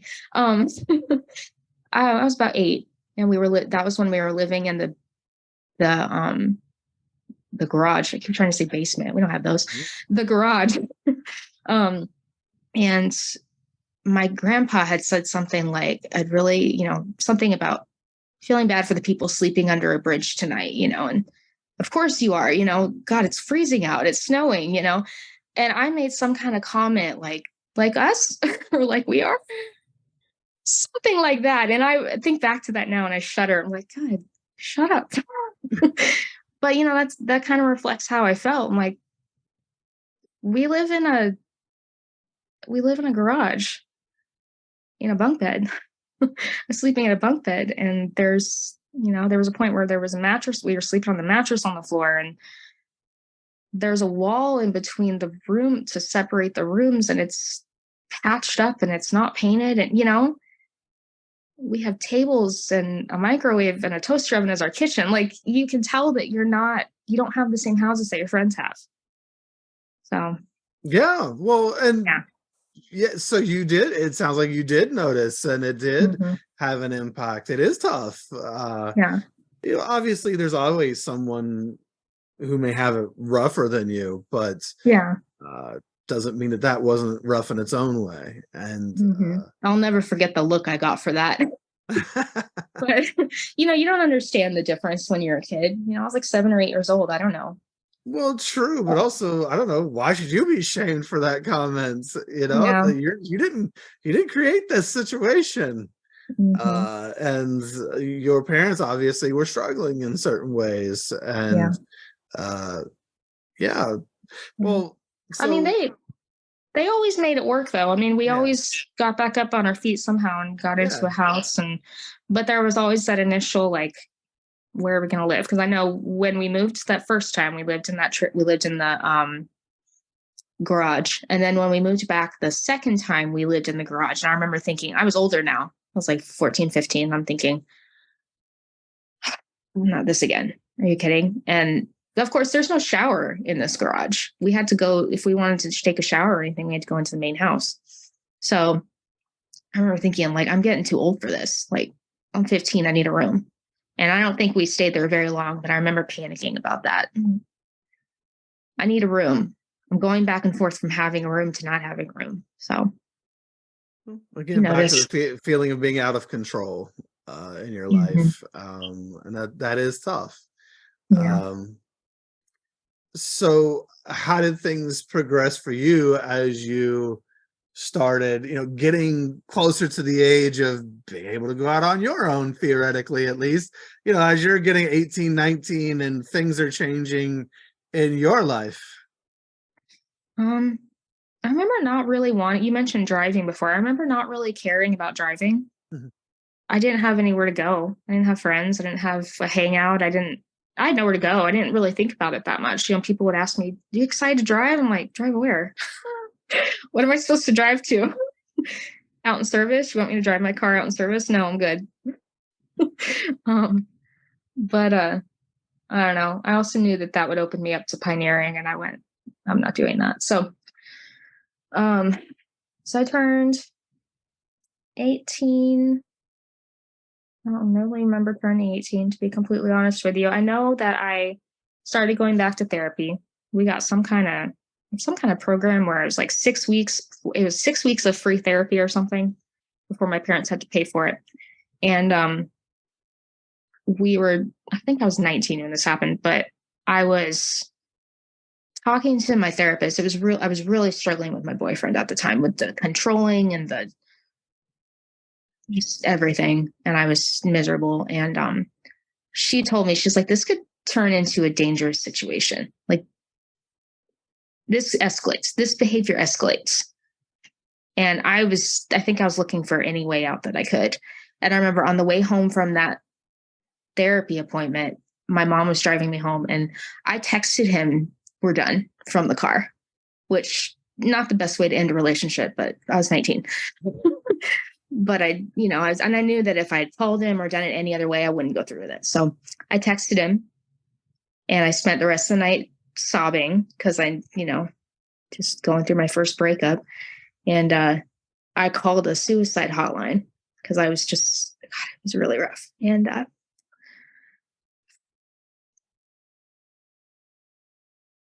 remember his mom called. Hadn't even told my parents. And his mom had called my mom, and she was like, "You broke up with him? Like, what's going on?" And I started telling her, and I was like, she talked to the person on the other line of the hotline I was calling. Wait, your ex-boyfriend now's mom Yeah. was talking on the Or phone to the no, person on the. no, she had called my mom. Oh, okay. Yeah, and then my mom came into my room, and I was on the line with the suicide hotline, and so she started talking to the lady on the suicide hotline. Okay. What in the world? Yeah, it was kind of weird because I think the lady on the line was like, "I need to talk to an adult," because I was like 17 or 18. I don't know how old I was. Okay. It's all blur, but Okay. I needed somebody there with me. She wanted to make sure somebody was there with me. Make sure you were safe. Mm-hmm. So she was talking on the line with her, and I finally just came out with that. I'm like, "Yeah, I'm done. We're over." And I tried really because this is the best part. So I had broken up with him, right? Um, not 3 weeks later, my dad tells me, "Oh, by the way, we're moving back to Arizona." Not only are we moving back to Arizona, we're moving to where he lived. So now I'm freshly out of a breakup. And a And suicide hotline call. I'm freshly out of a breakup. Mm-hmm. I'm going through moving whatever number time this is. And I was just, oh God, it was so much at one time. And I remember we went to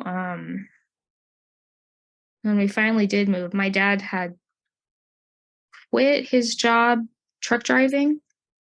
He was truck driving at the time, I think, or maybe he just started back up. I don't remember, but he had gone ahead of us. Basically, he had gone ahead of us, and maybe 2 weeks or so. And he had gotten us a house. We're living about maybe 20 minutes away from the main city, kind of like the outskirt of the main city. And I had transferred. I had gotten my first job. And I had been able to transfer, luckily, so I didn't have to leave. But I'd only worked there for about 4 months or so. And so we went to didn't go to the same hall as them, but him, my ex-boyfriend and his family, but they were the only people that we knew in this town. And he was I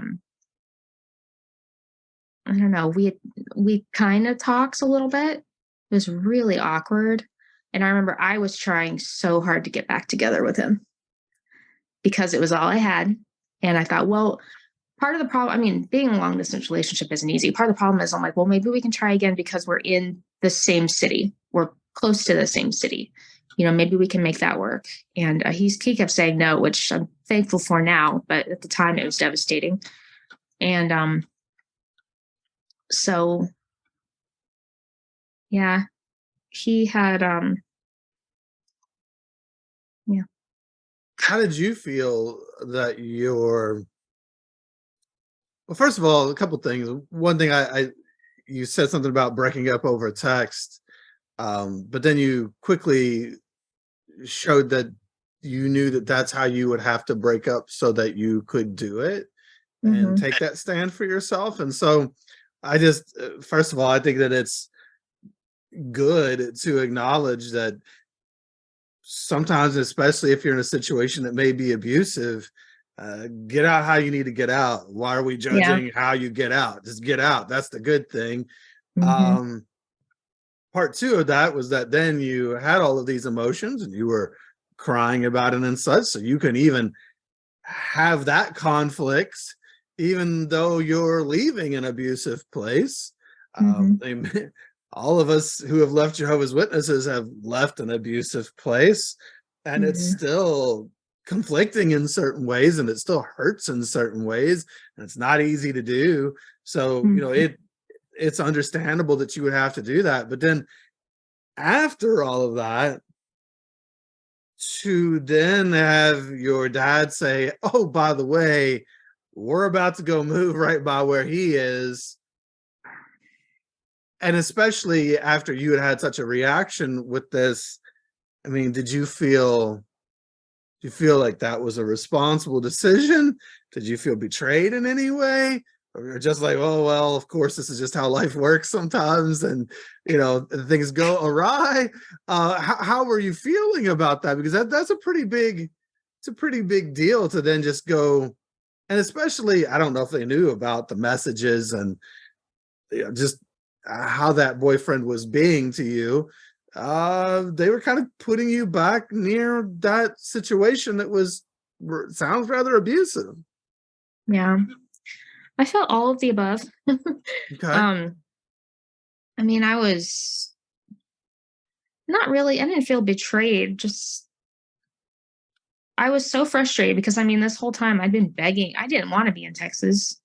I didn't want to be there. I wanted to be in Arizona. That was the place that I knew. That's where my friends were. And even though they weren't really my friends anymore, that's what I knew. And I'd finally adapted to that after years of wanting to go back to Texas because that's where my grandparents were. But I had just broken up with him. And then that's when they decided to move back. And not only that, but they moved to basically the same city. Because I saw him a few times, because my parents would have them over. Because have them, mom and son? Yeah, everybody. Yeah, they'd have everybody over because breakups don't mean anything to them, and it means nothing because he's your brother first. He's a Jehovah's Witness first. Pretty cringy. None of that shit means anything. That's tough. Yeah. Thankfully, that didn't last as long. But that's dismissive of your feelings too, for your parents to do that. Yeah. I don't think it lasted long because we did end up finding other people in our congregation, but for a little while there, those were the people that we knew. And I remember thankfully his mom and I still talked. And that ended up getting a little bit better because I would go hang out with her, but she and I were friends first. She was kind of like, she's got a boy. She only had a boy, and I was a little girl in the congregation. And we hung out, we watched the same movies, and we were like reading the same books when I was a teenager, so we were friends. And so she and I would kind of talk. So I would come over when he wasn't there, or something would happen. Like we managed to be okay around each other after a while, but I don't know. Complicated. So complicated. Very complicated.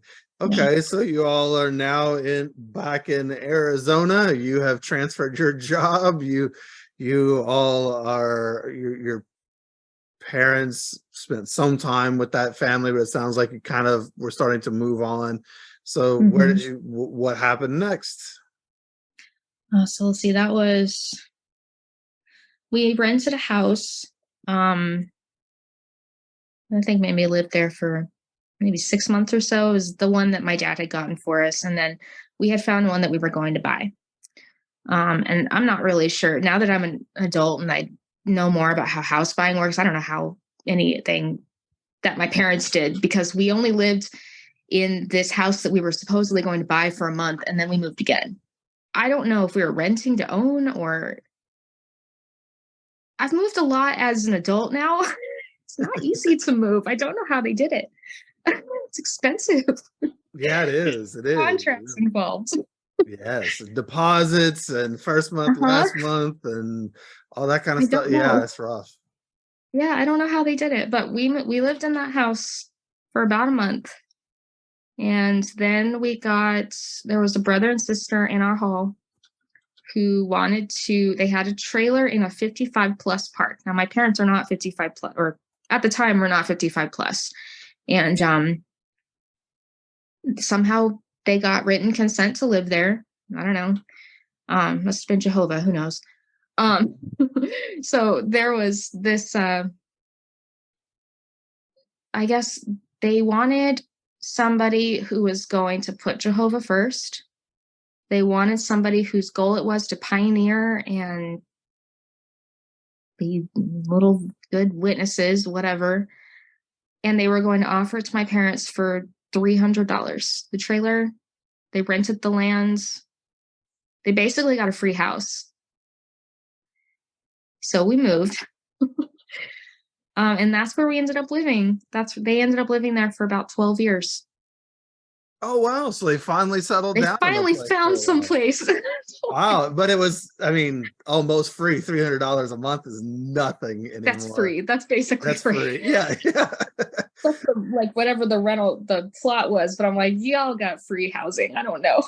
Wow. Okay. So then did they change their life to live in accord with what that family was wanting? Yeah. Very spiritual family that would pioneer and such? Yep. My dad did not renew his CDL. He ended up working with a brother. I don't even remember what he was doing at the time, but he ended up working with a brother. He's usually worked with or for Jehovah's Witnesses.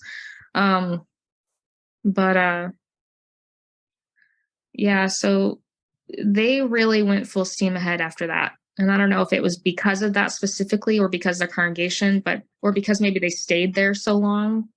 I'm not really sure, but maybe they're finally able to have roots and really progress, so to speak, as witnesses. Yeah, but man, did that take off. So we moved to Arizona again in 2011. And I had finally gotten a driver's license and a car. So I was driving to work every day and getting some independence. And I wasn't really making friends at that point. At that point, I had just shut down. I wasn't really self-harming anymore. I was a little, but not like I was. I was dealing with more body image issues, and I think it kind of switched a little bit. I was dealing with more, I don't really know if I'd call it an eating disorder, but it was something. Yeah, so I started to drive myself to work, and started out in the mornings. I was actually working with a sister. This trailer park that they lived in, I'm jumping all around, I'm sorry. This trailer park that they lived in was full of Jehovah's Witnesses, which I'm sure had something to do with them just taking off and being good little Jehovah's Witnesses. But man, we had one next door to us, one down, an elder down the road, down to the left, another elder and his wife to the right, and then later the elder to the left's wife's mother, complicated, moved in down the way. And that definitely had something to do with it, come to think of it, because we were surrounded. Oh, I'm sure. Yeah, they felt more a part of it and a part of the community in more ways than one. Oh yeah. Mm-hmm. And that's when I really felt the interrogation lamp on me. I felt like it was really gearing up, because at that point I was inactive. I was like full on inactive, and I was pissed because I'm an adult at this point. I was pissed because they told my dad that I was inactive and I needed to basically get my act together. And I was so angry that they told my dad. I'm like, why are you not talking to me? I'm an adult. I'm a sister. I'm baptized. There's no reason why you shouldn't be coming to me from this, just because I live with my parents. And I was so furious about that. You can talk to who else are they going to get to apply the pressure than your parents, mm-hmm. right? Yeah. And you know what? It doesn't help. You just get sneakier and sneakier. So, I did the best I could. I ended up going out in service more. That's when the pressure really started for me, because my parents were really starting to apply pressure. And we ended up, for a little while, we had book study at our house. Not book study. No, because they weren't doing book study anymore. We had the service group at our house. Oh, okay. That's what it was. This was after that went away.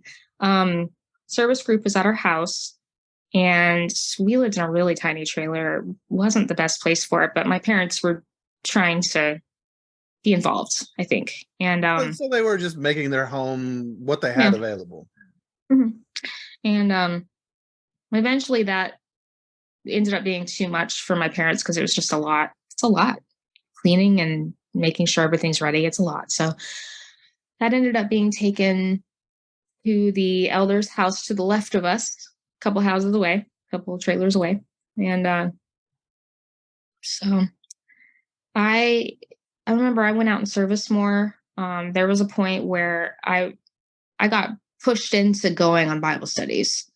And there was one I went, there's a lot of snowbirds in Arizona. They come down, and that makes sense. They can't keep their Bible studies. So what do? You pass it on to people in the congregation who don't necessarily want one. So I got somebody who was younger. I think she's younger than me. She's probably maybe 5 years younger than me. Her dad used to be a witness, or he's inactive or something. And I was started going with the sister on this Bible study. And she was like, okay, I'm trying to get over to you because I'm going back home. And so I was now in charge of my very first Bible study. And I was miserable. It was before, I was like 11 o'clock in the morning on a Saturday. I worked from like 1 to 10 o'clock. Oh my God. And the meeting is in the morning. It is not easy. And I don't think she was all that into it, which I was grateful for. And I used to, I'd text her and be like, hey, you want to have your study today? And she'd be like, no, I can't today. And I was so relieved. And eventually she stopped responding to me. And I'm just like, oh, I don't know. I can't get in touch with her. She won't call me back. And I made the minimal effort I could to where I wasn't lying. But I was so grateful that she didn't want to study anymore. But yeah, I really felt it. I never went back on the school. I was always I was still sitting in the back room, and I don't know. I still felt like I flew under the radar a bit, but it got a little more intense after that. So interesting that you're still able to not be on the school, not have a lot of pressure from that, sit in the back kind of. That's interesting that you're still able to do that. So when did things start to take because I know you said this is like 2011 or something, 2015 it sounds like was momentous for you. So how did you get there? What happened in the interim that led down that path? So I had been working at Starbucks. I worked Mhm. there for about 8 years or so. It was my first job, and a lot of people come and go, but for some reason we had a lot of people that stayed. One of those people, he and I started to talk more, and I was hanging out with people at work more because we would get out late. We were the closing shift, and we would get out later, so it was a little bit easier for me to say, "Oh yeah, we got out a little bit late," and then we'd hang out after work. We'd go get food. We'd sit outside in the parking lot and hang out. And so we started to talk more. I started making friends at work alongside with him. And so 2015, I remember I told my parents we started to date in May of 2015. And I told my parents, I was like, I need to find friends because I had given up on making friends. I mean, I still had people pushed on me, and I just showed no interest. I did not even try to make a connection. And I started to go to the Kingdom Hall that was in that main town where I worked. So I would go after not after work, but I would go there instead. And I really did intend on trying to make friends because I knew that there were people there that were closer to my age. But again, I couldn't leave the back room. It was really hard for me to get out and talk to people, and I just didn't want to. And so and time goes on. I'm making friends, and Richard and I are getting closer. And so I think it was I started going to the gym. I started going to the gym after work, and he at the time was taking classes after work at night. And so I would go to the gym, he would go to his class, and then we'd meet up afterward. And this was in like from May to like the end of the year. This went on for a while. And we were getting closer, and things became physical. And then I, at this the beginning of January, I had a coworker that was, she had a house, and she was like, you should come live with me, kind of like joking, like, you should come live with me. And I eventually just went, I'm like, I can't have a future with him if I'm at home, and I don't want to be at home. And so I fully intended to leave and not be a witness anymore. And when I finally decided to move, it was the beginning of 2016, finally decided to move. I remember it was morning. We used to follow morning worship on JW Broadcasting because that was a thing now. And so my dad we started like following morning worship, doing the text every morning, reading our Bibles every morning. It was a lot. And that morning he had gone to work, and I had made a plan. I'd packed a bag, grabbed my dog, and I drove to my coworker's house, and I texted my parents and I said, I'm moving in with this person. And the first thing my mom asked me is, are you still going to meetings, or are you still serving Jehovah? I think is what she said. And that was how I got away with that. Oh, but that's sad. It's not, we'll miss you. Where are you going? Are Why you are you okay? leaving? Are you still one of Jehovah's Witnesses?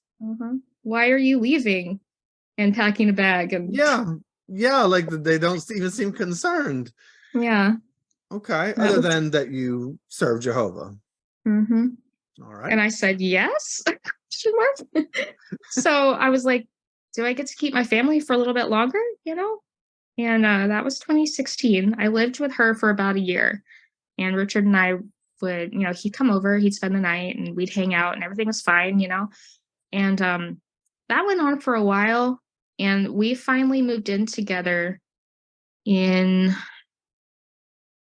think it was April of 2017. So I would go to my parents' house every Wednesday because that was my day off. I'd always had that day off because that was our meeting night, right? So I would take that day off. Okay. I'd work 4 days. I'd work 5 days a week. So I would I wasn't going to the meetings. I would go to my parents' house and spend the day with them. And then or at least my mom for the most part, because my dad was working. And then I would go home and not go to the meeting instead. That lasted a very long time. Years? That lasted from January 2016 to April of, nope. That lasted until I got disfellowshipped. So we moved in together April of 2017. And I got disfellowshipped in December of 2017. So 2 years. Oh, wow. Okay. I got away with that for a very long time. Okay. So you and Richard had moved in together. Mm-hmm. I'm guessing at any point during this time, does your family know that you're dating him at all or anything about him? So you can't, which is really sad because you have somebody in your life that you care about and you can't share that person with your family because it's unsafe. Mm-hmm.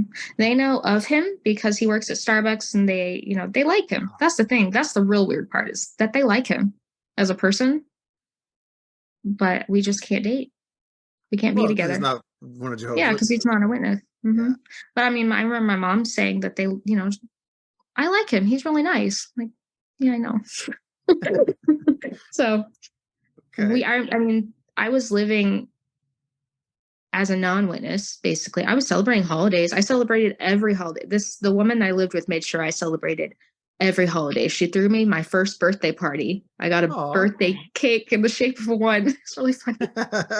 Nice. And so she made sure I celebrated every holiday, even the ones I didn't care about. I decorated Easter eggs. I don't eat eggs. I don't particularly want to touch eggs, but I did everything. Had my first Christmas, wrapped my first presents.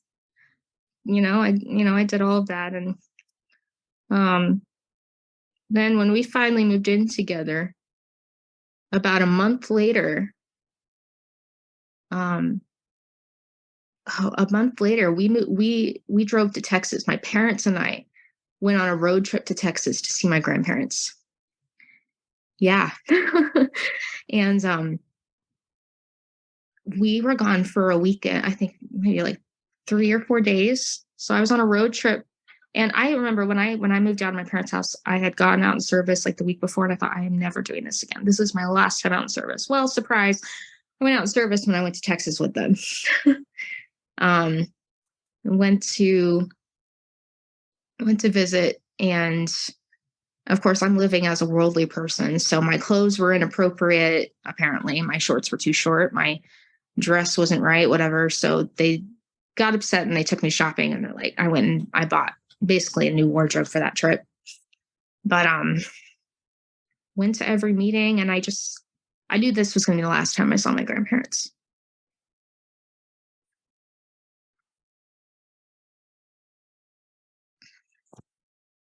Did you know that when you went on that trip? Did you know that you were going? Okay, so you knew. Yeah. You knew that it was going to come to a head because you were going to tell someone? Okay. Yeah, I knew this. I knew I had to fess up at some point. Of course, my grandparents didn't know that. But I remember on that trip, I don't know if this is a witness thing or if this is just my family, but it's always been a thing in my family where if you get disfellowshipped or somebody gets disfellowshipped, they take down all your pictures. I don't know if that's I think I don't know if it's a witness thing in like general, but certainly I can see and have heard of and known of witnesses who do that. It's almost like you no longer exist and never did. Yeah. I remember there was somebody, I don't know, I never knew her, but somebody my grandma was talking about had gotten disfellowshipped, and she took down the picture in front of me, and she was like, yeah, so and so got this fellowship, so I guess I got to take this down now. And she took it down, and I just thought, well, that's going to be me, because people are going to find out, because I'm not going backwards. I'm not going back to this. This is going to happen one way or another. And I remember that happening on that trip. So I was counting down the days until they either found out, which we had this is not a very big town that we lived in. And we had a lot of close calls, witnesses everywhere. And we're living together. So, I mean, we're going places together. We're going to the grocery store together. There were a lot of times where I would scan the room. We'd go to a restaurant and I'd scan the room to make sure nobody could see it. Nobody was there. A lot of Bless pressure. him. He put up with so much.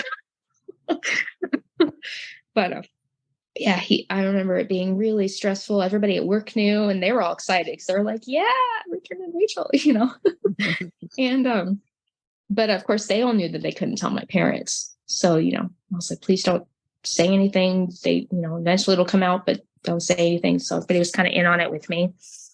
And even if they didn't understand it, they were really cool about it. But there was a lot of that. And it was really stressful. Oh my God, is it stressful? It was every moment you're on high alert. I mean, I remember my mom said something about a sister getting an apartment, and I was petrified because I was like, what apartment is it? Trying to be casual. And she's like, oh, I don't know. And I'm like, oh my God, please tell me it's not the one I just moved into with my worldly boyfriend. And I don't think it was, but it's little things like that that you don't think about. I had an elder call me and say, hey, I just wanted to confirm your address and stuff. And, this whole time I was living with this, the coworker for a year. She was very, she didn't really like to have people over, or at least that's what she had me tell my parents. So that's why they didn't know that address. They'd never been there. So she just kind of chalked it up to just blame it on me. And yeah, they'd never been there. And it's a lot of stress. It's a very stressful way to live. You're living it's living of the double life, right? Yeah. Again, the second life being this is the life you actually want. Mm-hmm. You never signed up for the other one. That was the one that was given to you and expected of you. You want to have this life. Right. And you're trying to make it happen, but it's going to cost you so big. So you went on this trip to Texas knowing that you were going to come out publicly in whatever way with the fact that you wanted this other life. Yeah. I was on the farewell tour. I was saying goodbye to people. I was saying goodbye to people I knew. And there was a lot of people I knew that I'd never talk to again, or at least I thought I wouldn't, because I had intended to tell my parents after I got back from that trip. And then that didn't happen. And then my parents and I went on another trip. And then that didn't happen. And I finally, so late 2017, the congregations, I think there's maybe 5 or so. I'm not sure. It's 2 different halls. And they were all rearranging. And it was very possible at the time, I don't think I was actually put in their congregation, but it was very possible at the time that I was going to be put in the congregation with my parents. And I finally thought, Mike, this is it. I can't live like this anymore, for one thing. I can't feel this way anymore. It was so stressful. Every moment was filled with stress. And I finally I went over to my mom's house, my parents' house. My mom was there. My dad wasn't. And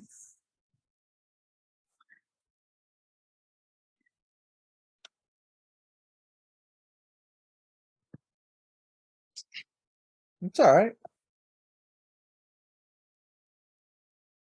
Hard thing to talk about. It's a hard thing to live through and to go through.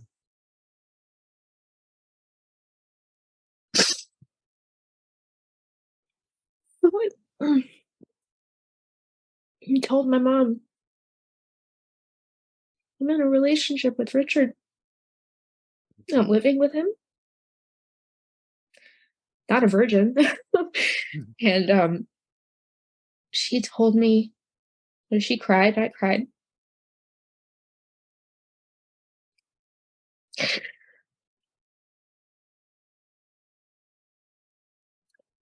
Um, she told me, "You've got to go to the elders." And And you know what the result of that's going to be, right? yeah, and so I messaged an elder that I knew. It was one of the, I mean, I wasn't going to meetings. I didn't know anybody in my hall. Messaged somebody that I knew, my parents knew. Um, hadn't told my dad yet. And so I just texted him like, "Hey, it's Rachel. I need to talk to you. I've got something really important that I need to, talk to you one-on-one about." He's like, "Yeah, okay." So I went over there that night and yeah, I went over there that night and he welcomed me in, and it was really, I felt like he cared because I was already in tears.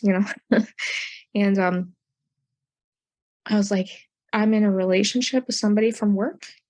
We live together, and I mean, we live like we're married, and we're not. And I don't know what to do. What do I do?" And it's not that I wanted to leave him, but you don't. You're looking at two of your lives, and you've got to pick one. Hmm. You've got to pick one, and you've got to pick one now. And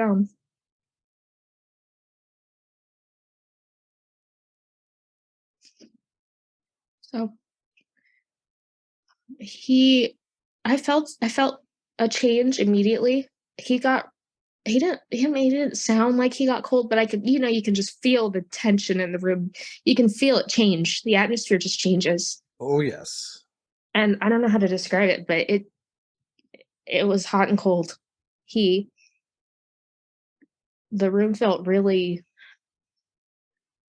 there was no air in the room. He's like, "Well, we need to schedule a judicial committee and see what we're gonna do."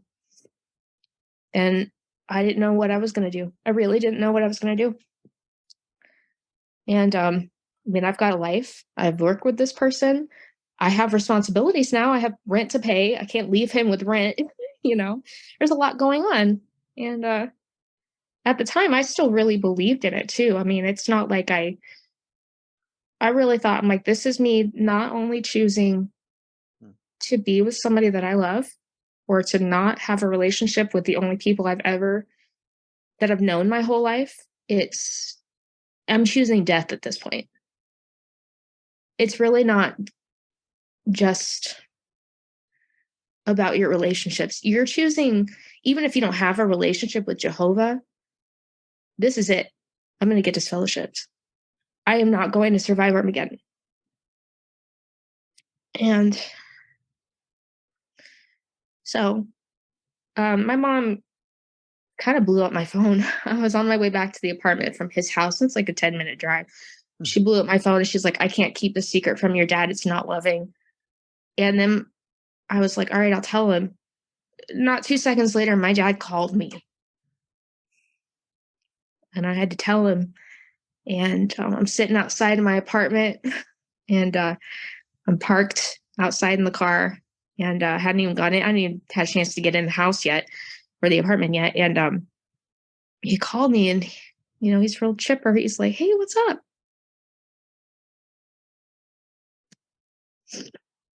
Did he call you much? Was he a person who ever called you? We had kind of a strained relationship. Yeah. We had just started to talk, to get along.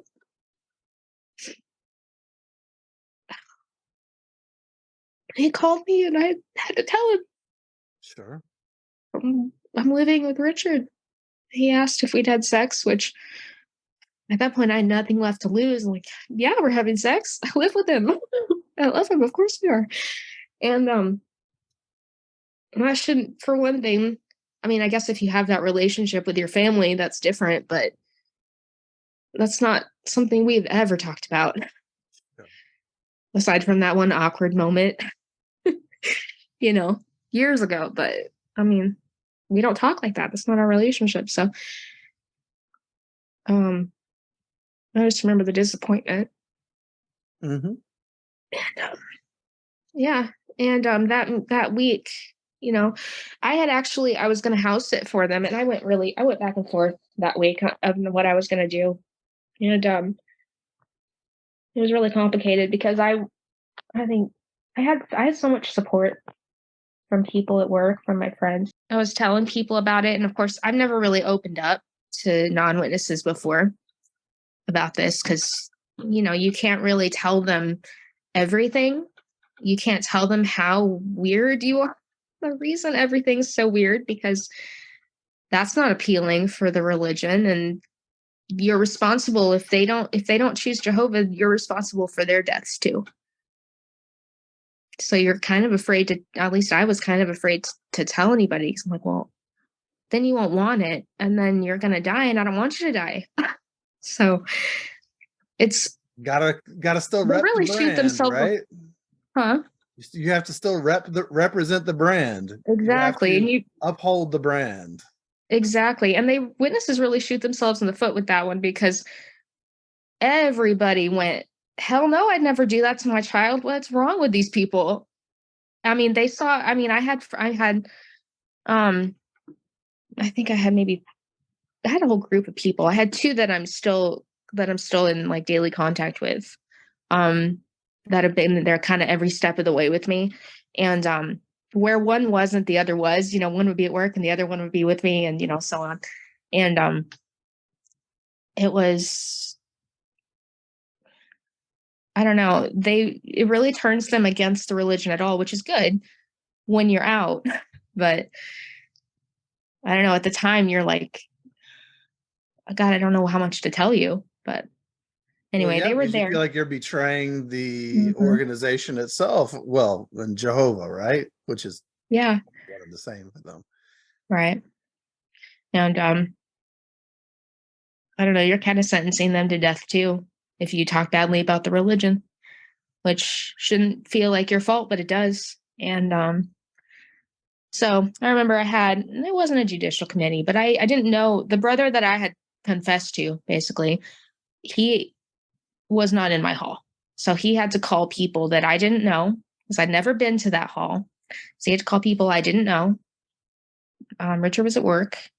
Um, I was alone, and they came to the apartment, and I was so anxious. I remember I did a shot before they walked in, which maybe doing a shot before you have a kind of a judicial committee is not a good idea, but it was the only thing I could think to do. I'm like, I You're can't. trying to kill the anxiety a little bit.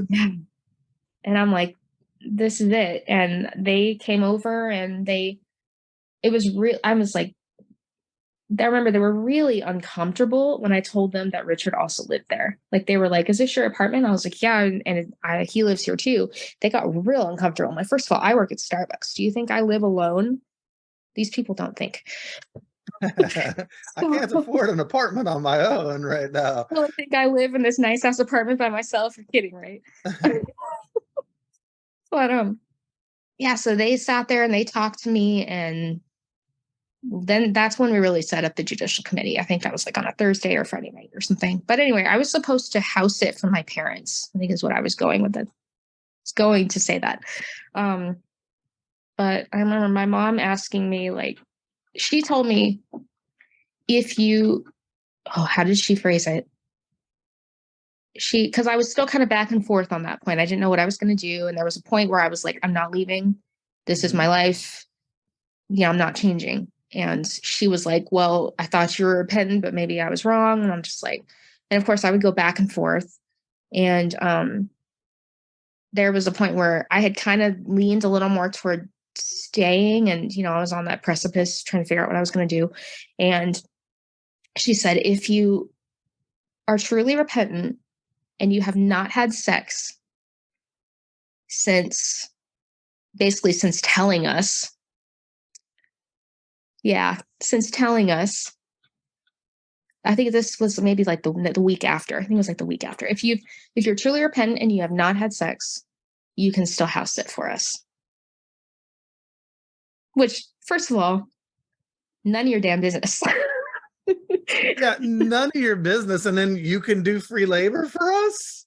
Yeah, and I wanted to house sit because honestly, I love my parents' dogs. Oh, I'm sure I can understand why I you wanted would to have say wanted goodbye to. I mean, talk about some closure, right?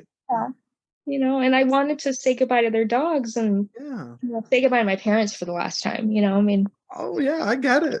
It's yeah, tough. it was, yeah, and it was a week after because this was the weekend where I had my judicial committee. So this would have been like the next week.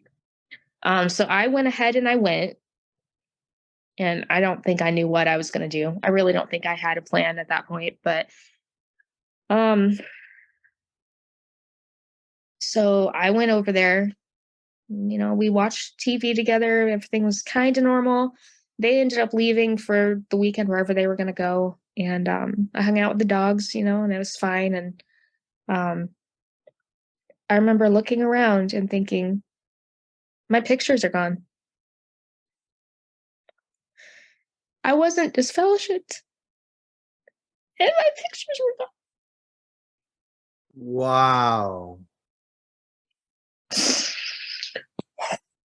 They had already removed the pictures. Yeah. I mean, I get it. It's that's horrifying. I mean, what a tough thing to walk into and to observe. I mean, my parents shunned me basically a year and a half or so before I ever left. Yeah. Jenny's family dropped her like a hot potato without even a conversation a year and a half or so before Mhm. we even left. I mean, so weak. To just go Yeah. through and just cut people like that. Like, what is Yeah. wrong with you?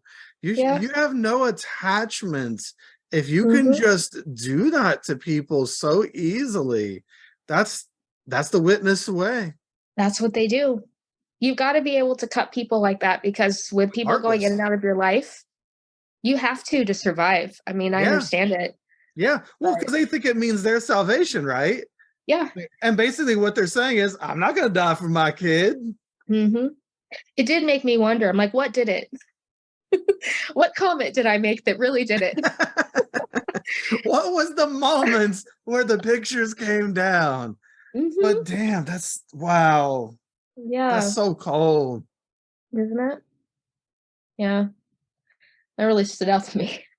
Well, yeah, yeah. So wow. So you went ahead and did that house sitting and you were with them and they were Yeah. gone for a period and you noticed the pictures. So where do you go from there?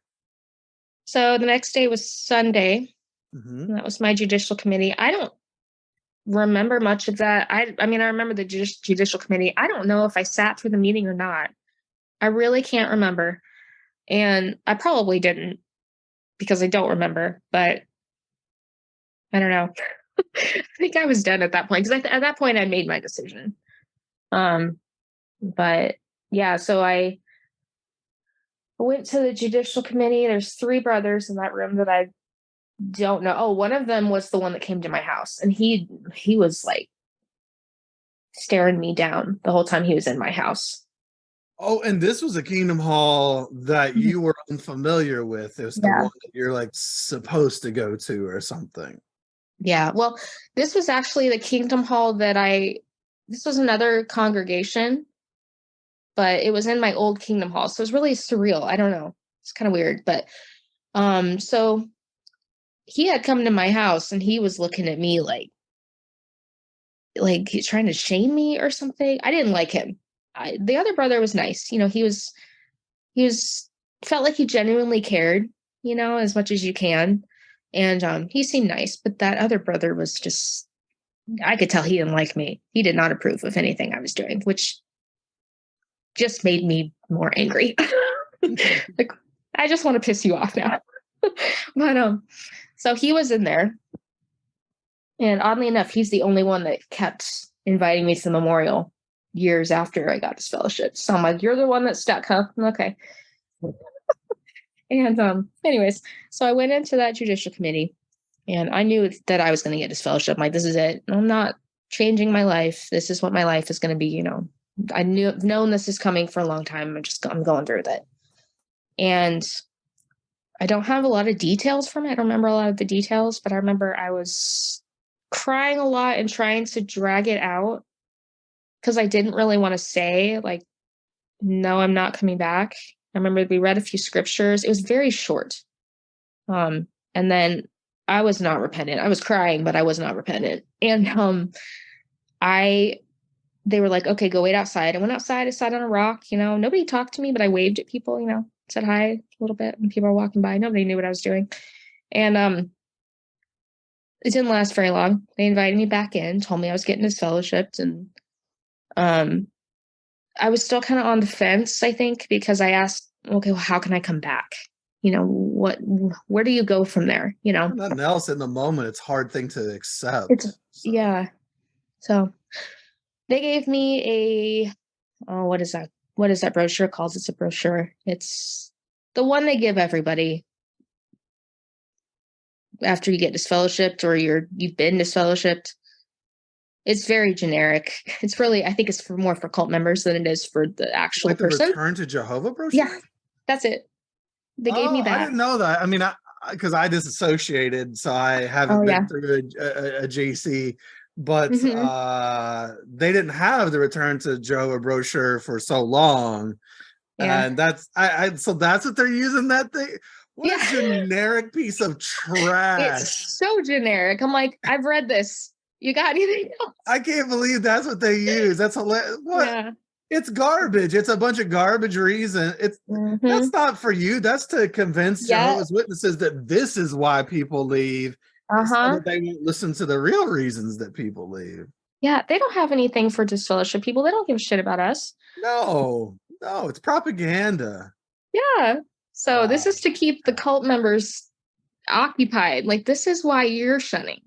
This is because they're horrible people. This is why you should keep shunning them. Yes. Oh, wow, that's what they gave me. Okay. That's what they gave me. And I went, okay, well, I've read this. It's not going to help me, but okay. So I left. And, you know, you'd think that would have been like, I don't know, you think that would have been devastating? And I guess in a way it was. But the relief that I felt afterward, I don't have to hide. I don't have to hide anything about myself. Yeah. I don't have to go back to this kingdom hall ever again. I don't have to go out in service ever again. I am free. I'm going to die. But until then, I'm free. You still believed, right? So there was still a twinge of like, God, I'm just going to live it up until I go, I guess. But honestly, think about that. It's like, I'd rather be me and live my life and die. Yeah. Than do this thing that you're trying to make me do. Yeah. I mean, that's a pretty big statement. Like, this is so bad over here in the kingdom halls and in the organization that I would rather, because they'll often say stupid things like, you just want to go sin and have a good time. It's like, but a lot of people who leave know, or they feel like they're going to die and lose their family. So that sinning and being and having a good time must be so much better than the crap going on in the kingdom hall, that a person would knowingly and willingly give up their family, their life, and everything else for it. So their argument is just so woefully wrong. It's so witness-centered BS, you know, to say something like that, because they can't grasp that, you know what, this person's just strong enough to leave. You hate it too. You don't want to admit it. We all know you hate it. We all know you hate going door to door. We all know you hate standing at those stupid carts. We all know you hate it inside, but you've convinced yourself that it's okay. And you know the price that you would have to pay to leave. Yeah. This is Rachel, only okay because I have my brothers and sisters, because I'm assuming they're not all disconnected to people yeah. like I am. You know, you've got these people that believe the same thing as you, and all this bullshit that you have to put up with week after week, year Mhm. after year, is going to lead to your salvation. Mhm. But And not me. you were not ready to continue doing that. You Yeah. were ready to risk it all to be free. Yeah. And that was that. And, you know, I went back to my parents' house. They came back home and they asked, you know, what happened. I'm like, I got disfellowshipped. We cried, we hugged, you know. My mom and I ended up talking for a long time. My dad did too, but I think he went to bed. I don't think he knew what to do, you know. I remember there was a point where they were like, it's late. Do you want to stay? And then they kind of looked at each other, and you know, they're married. They have the couple conversation where they're like, maybe we shouldn't, you know. And then I was told I had to go home instead Did of you see sleeping how over. conflicted they are too? Yeah. And I remember thinking, I'm like, you don't want me to leave. I know No, you they would know rather it's me stay and wrong. sleep on the couch. They know But it's wrong. yeah, Their humanity and they was feel trying it. to speak up and they shut it down Mhm. with witness stuff, but Yeah. their humanity was there for a moment. They know it's wrong. Right. Yeah. And I ended up talking to my mom probably like till midnight. You know, our meeting ends at like 8, maybe, you know, and she and I talked for a while. We talked. I mean, at that point I was not totally upfront about everything, because Sure. there's a lot of things where I was like, this is enough for today. But I told her enough to where I'm like, yeah, we've been dating for this long, which also wasn't true. But I couldn't tell her, yeah, I've been dating him for 2 years and we've been intimate much longer than you think. Couldn't tell her stuff None of like their that. So business either. it's really not. And I was just like, yeah, you know, I told her I moved in with him, which was not true. We picked out an apartment, looked at apartments, and signed a lease together. Want that on the record, set that straight. But I Y'all did were not doing move real in with couple him. things. Yeah, I'm like, I did not move in with him because I was like desperate or something. Like, we Yeah. made a decision and we moved in together because we wanted to. So anyway, that happened and we talked. And then I went home and she's like, she's really upfront. She's like, I have to unfriend you on, you know, social media and stuff. And she unfriended me, I think, the next day. But I remember because I was checking, because she didn't do it the night of. She's like, I was like checking and stuff. And so I went home and I went home and I went to bed, but there was something I forgot I was gonna say. That odd week and a half where I was like in limbo, trying to figure out if I was gonna leave or not. There was this really crazy thunderstorm. And I mean, our window was like in this hallway, almost like our bedroom window was in this hallway, and it echoed a lot. The thunderstorms echoed a lot, and it was really intense. And we had this like flash of lightning and really loud thunder, and I woke up in a cold sweat. And I thought I was dying. I thought Armageddon was here and I'm dying. So, little side note, something Yeah, that yeah. was Well, monumental. always fun to have the fear added in Yeah. to the actions. You know, Rachel, you just happened to screw up right before the end. I know. You know? And I thought that, I'm like, really? Now? Yes, yes. You've lived a faithful life and you've done all the Yeah. things, even though you didn't like it. But on day 99 of and day 100 is coming. On day 99, you messed up. Day 100, Jehovah's going to murder Uh-huh. you for that.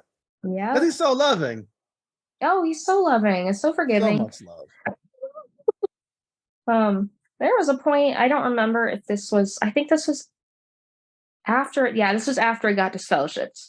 Yes, this is after I got disfellowshipped. Um, I got up in the middle, a lot of sleepless nights. I woke up in like maybe 3 or 4 o'clock in the morning. My parents live 30 minutes away. I got up, I couldn't sleep. I got dressed. I knew my dad would be awake because, you know, drove a truck for 20 years. He's awake.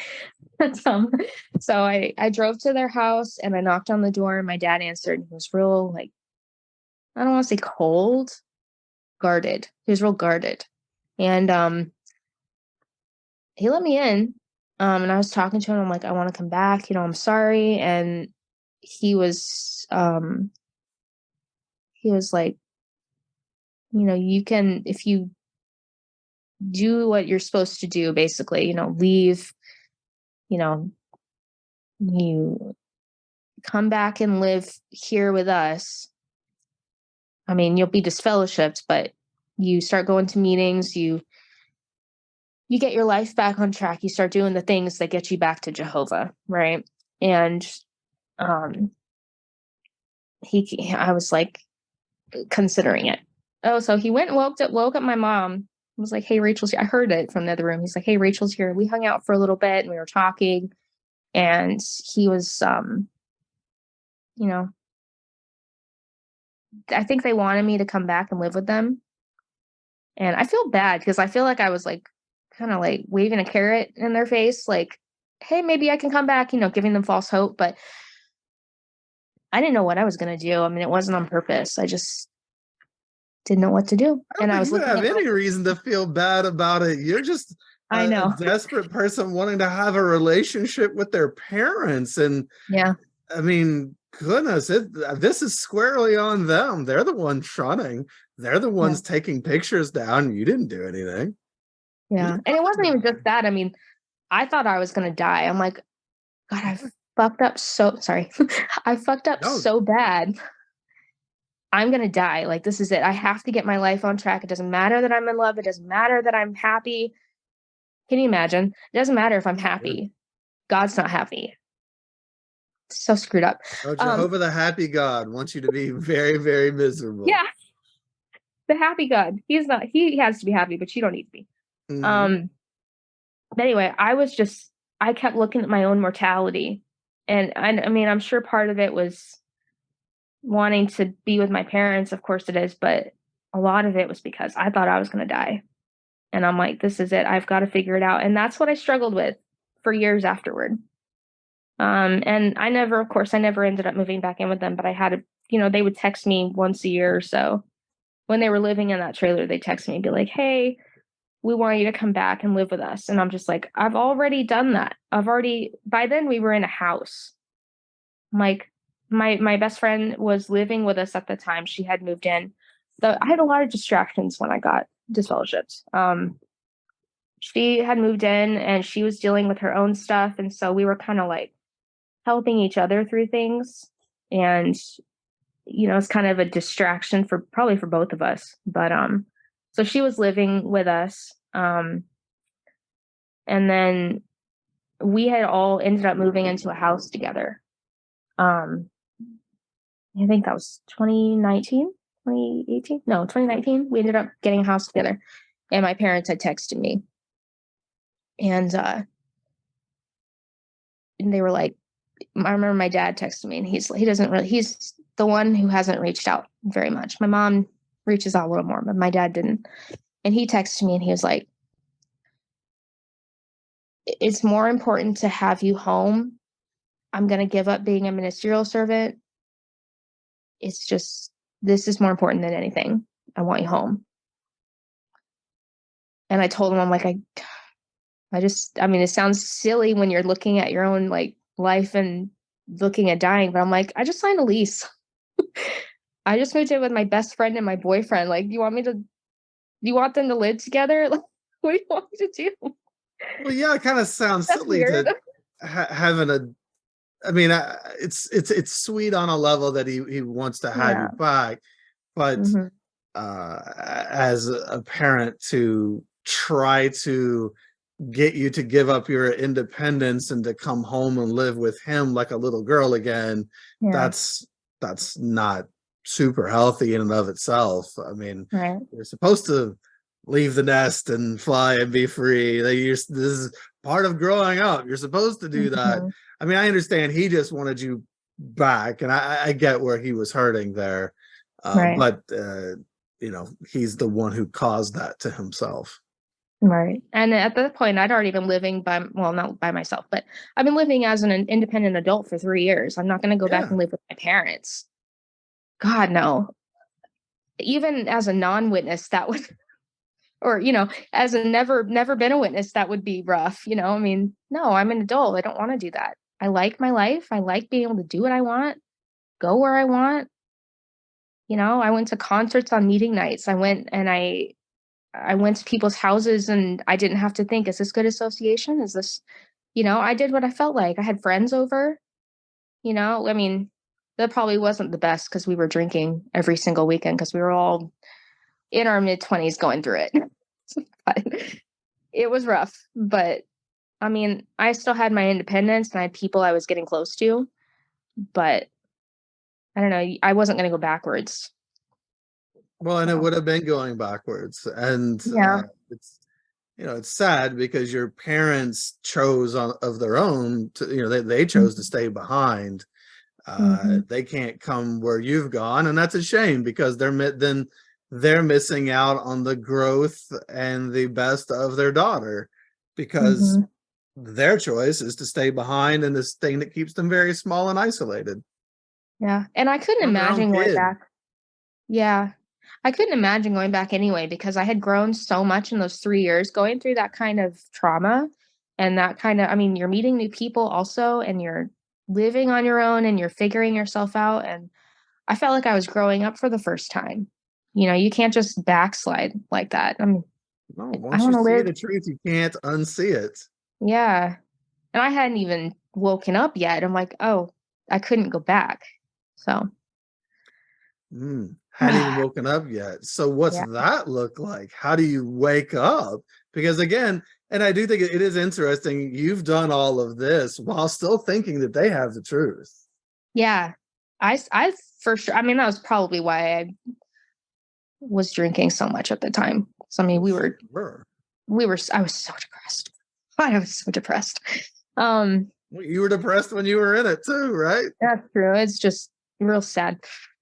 Well, and you were still in it. You just hadn't got out yet. Yeah. Oh yeah, I was still in it. I mean, I remember when we would all hang out. There was 3 of us. We would all hang out. We'd hang out like every weekend. We were all going through it, mid-20s stuff, and so we'd hang out every weekend. And I remember I would get drunk and I would cry, and I would get really emotional a lot, but I would blame it on, I miss my parents, which was part of it. Of course, being shunned is difficult, but really I feel like I was more, when I look back at it, I was so convinced that I was going to die at any moment. I was so afraid. I really thought, I'm like, this is it. Like, I had to escape. That was my way of escaping, because God's going to kill me any day because I'm not going back. This is it. And I mean, it wasn't all bad. We had fun. It was a lot of fun, but if you're in a relationship with a person and it's miserable and you're only not leaving because they will hurt you if you try to leave, we would all look at that and say, that's clearly abuse. Right. You get away from that. But Jehovah's Witnesses worship a God that they are terrified of. They want to live like we all do. We're all human beings. We all want to live. Nobody wants to die. Right. That's not necessarily true, and whatever, everyone has their feelings, but it's human to want to live and to not want to die. Jehovah's Witnesses absolutely are terrified of this God that is going to take all opportunities for life, all their hopes and dreams, that is going to take everything from them the second that they don't kiss his petulant ass. Like the second that they don't do what he wants, he is going to turn on them and he is going to wreck them. That's who you want to worship? That's your God? That's really sad. Isn't it? If you were to say to any person, if you're just talking about a person, if I leave, he'll kill me. That's an abuse hostage situation. Yeah.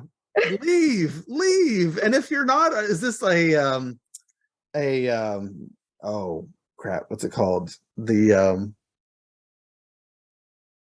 Stockholm syndrome. Yeah, that's it. I couldn't come up with the term. Is this a Stockholm syndrome situation where you're now identifying with your captor? I mean, is that what this is? Yeah. Yeah, pretty much. Yeah. I hadn't thought of it like that, but yeah. Yeah, terrified of your captor, so you start identifying with them. Yeah, that makes sense. Yeah, I'd never thought about it like that. Yeah. It's actually really interesting if you look up how Stockholm syndrome got its name and the story of the bank where it happened and everything. Yeah. It's actually really, really interesting. And I mean, Jehovah's Mhm. Witnesses absolutely defend the person that is abusing them and willing to kill them. Yeah, I had actually just listened to a podcast on that, and I hadn't connected the two. Now, Well, there you go. There's a connection. yeah, Yeah. that's a good way to put it. But And you just wanted to be free and live. You were just, I mean, you were struggling with it. Obviously, it was tough, but you just wanted to be free to live your life and make your own decisions and not have that threat looming. But it sounds like it was still looming because you hadn't yet broken it down. So how did you go about breaking it down, or what was the door that opened for you? So 2020 happened, and I am extremely fortunate that this happened when it did. I'm so beyond grateful that this happened when it did. It's February, late February 2020, right before everything with COVID started. And I've always been interested in Wicca and things like that. I'm not really into it personally, but I was interested in learning about it. I've always been, curious about it. And I started to look into that more because I was like, well, God's going to kill me anyway, so whatever. And can't kill me twice. I don't know. So I started to research that, and I remember it was a really slow day at work. I'd caught up on all my stuff, and I was like, I've spent all this time. I was on Learn Religions or something, and it made me think, I'm like, I spent all this time researching this religion. I've never even looked into my own. God's gonna kill me. I'm already looking at pagan witchcraft stuff, If he ain't gonna get me for that, he's gonna get me for he's not gonna get me for the apostate stuff. He's gonna get me for that. If he's not gonna get me for that, he's gonna get me for the premarital sex. He's gonna kill me no matter what. So I started to, what was the first thing I did? Oh, I forgot to say. So my friend that was living with us at the time, everybody around me knew it was a cult. Everybody knew but me. And this is important. But she was like, so I saw I was watching this YouTube video of this girl who said she was being molested by an elder, like a Jehovah's Witness elder. And I was like, oh, that doesn't happen. Because denial, And I'm really grateful that she didn't push that, because she was just like, okay. And but I moved on. And but it stuck with me. And I thought of it, and I kept thinking about it. And she'd used the word cult before, and I recoiled at it, and I'm like, it's not a cult, And I never really thought much about it. She never pressed it, which I'm glad she didn't. But I started I Googled Jehovah's Witnesses, went past jw.org, and the only press that I could find that wasn't Jehovah's Witness encouraged was I was raped. I was molested. I was abused as a child. I was abused by an elder. I was this, I was that. And they were all negative, every single one of them. And I thought back to that conversation, and I thought, hold on, maybe there's something here. And then I stumbled across the ex-JW Reddit. And it was all downhill from there. Or uphill, I guess. And absolutely uphill. So well, it felt like downhill at the time because I was spiraling. No, I get it. It's really hard to have your faith destroyed by something. Yeah, everything you know is suddenly a lie. Yeah. And well, I started looking into that, and at the time I still believed it. I hadn't really gotten to the thick of it, and I was like, I made a comment, and I made a post, and I was like, I'm struggling. I didn't know what it was really, but I was like, okay, there's ex-witnesses here. I need to talk to somebody. I don't know what to do. And I made a post saying like, I'm depressed. I miss my family. Like I'm going through it. Like I'm afraid of the Great Tribulation and Armageddon. And I went on this like rant, and they were real helpful. They were all out, most of them, I'm sure, and they were really nice. And they were like, you need to look at John Cedars. You need to look at Lloyd Evans. And I was like, what's that? So I started looking at that. I went to JW Facts. Mhm. JW Facts was a huge help to me. It really, it was really helpful to see it coming from their own articles. And I don't think I would have believed it otherwise. Another thing that going to Lloyd Evans got me into was the Australian Royal Commission. And that was the thing that really sent me down the path, I think, because I don't think I watched all of it, but I watched them deny abuse after a couple of hours of looking at admissions of being abused. And I guess admissions is the wrong word, but people being abused. And so the thing that really got me was Jeffrey Jackson saying that they're not inspired by God. They're neither, what is it? They're neither It would be inspired nor infallible. presumptuous for him to say things like that, wouldn't it? Mm-hmm. It would be presumptuous for us to shun, what did he say? To shun, It'd be presumptuous of them to say that they were the only religion that's used it. by God. And that they wouldn't shun you if you celebrated Christmas or. Oh, he And I tried to just act like went, they weren't a captive uh-huh. organization and things like Mm-hmm. that. He just flat out lied Yeah. and didn't defend, what's the scripture say? Be ready to make a defense Yeah. before anyone that demands it of you. He Mm-hmm. completely cowed to them. Yeah. And I couldn't get over that you are a member of the governing body. In my head, you're the best of the best. Yeah. You're chosen by Jehovah. You, of all people, should have Jehovah behind you. Mhm. Those pictures of the lion behind you while you're making this bold proclamation of faith. You, of all people, should have that kind of faith in your God. And you're standing there saying, we're not inspired. No, We don't we're do not that. who we say we No, say we we don't do are all any of the that. time.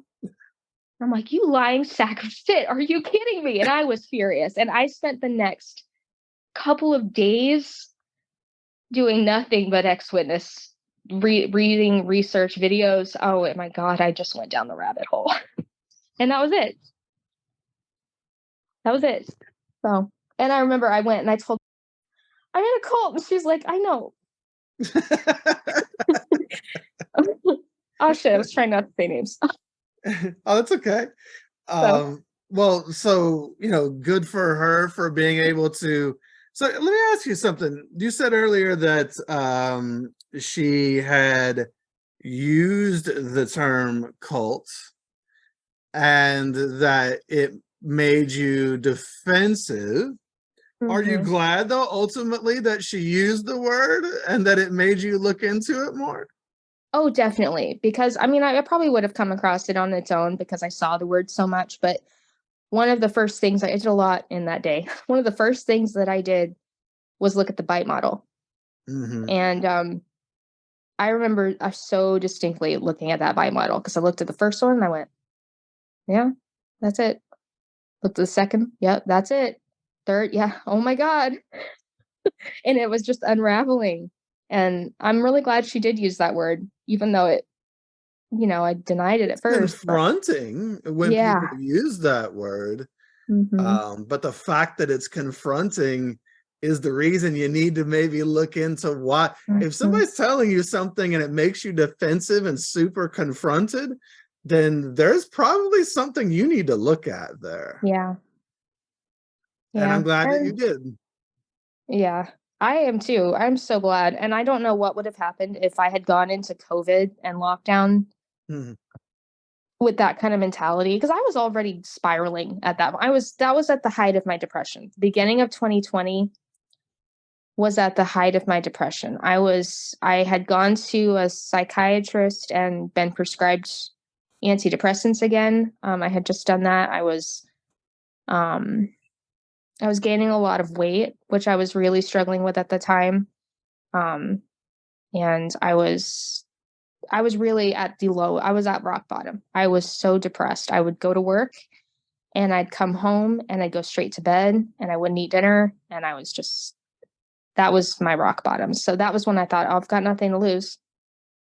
So I'm really glad that I didn't go into COVID with that mentality, because I don't know what would have happened. I don't know if I would have gone back or if my depression would have gotten worse. Sure. No, I could definitely see that. I mean, COVID was hard on a lot of people.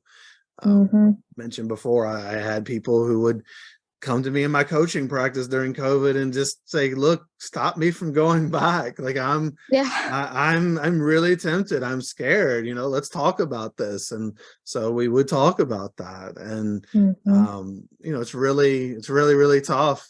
People felt very raw and vulnerable during that time, and there's a lot of fear in the world. That's touching off the end of days fear that Jehovah's Witnesses have put into all of us.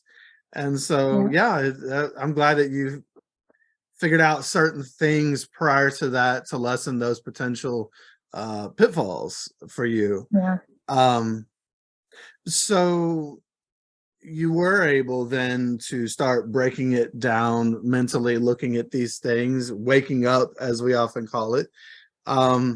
So today, so you know, you are out today mentally and physically. You're not Pomey.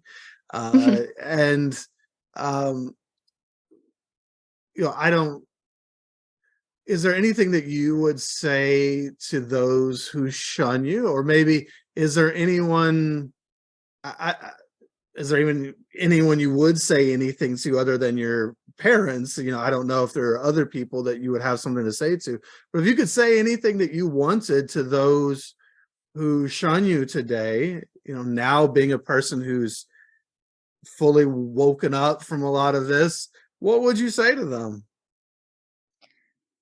That I'm happy. I'm not, I don't feel like I'm lacking anything in my life.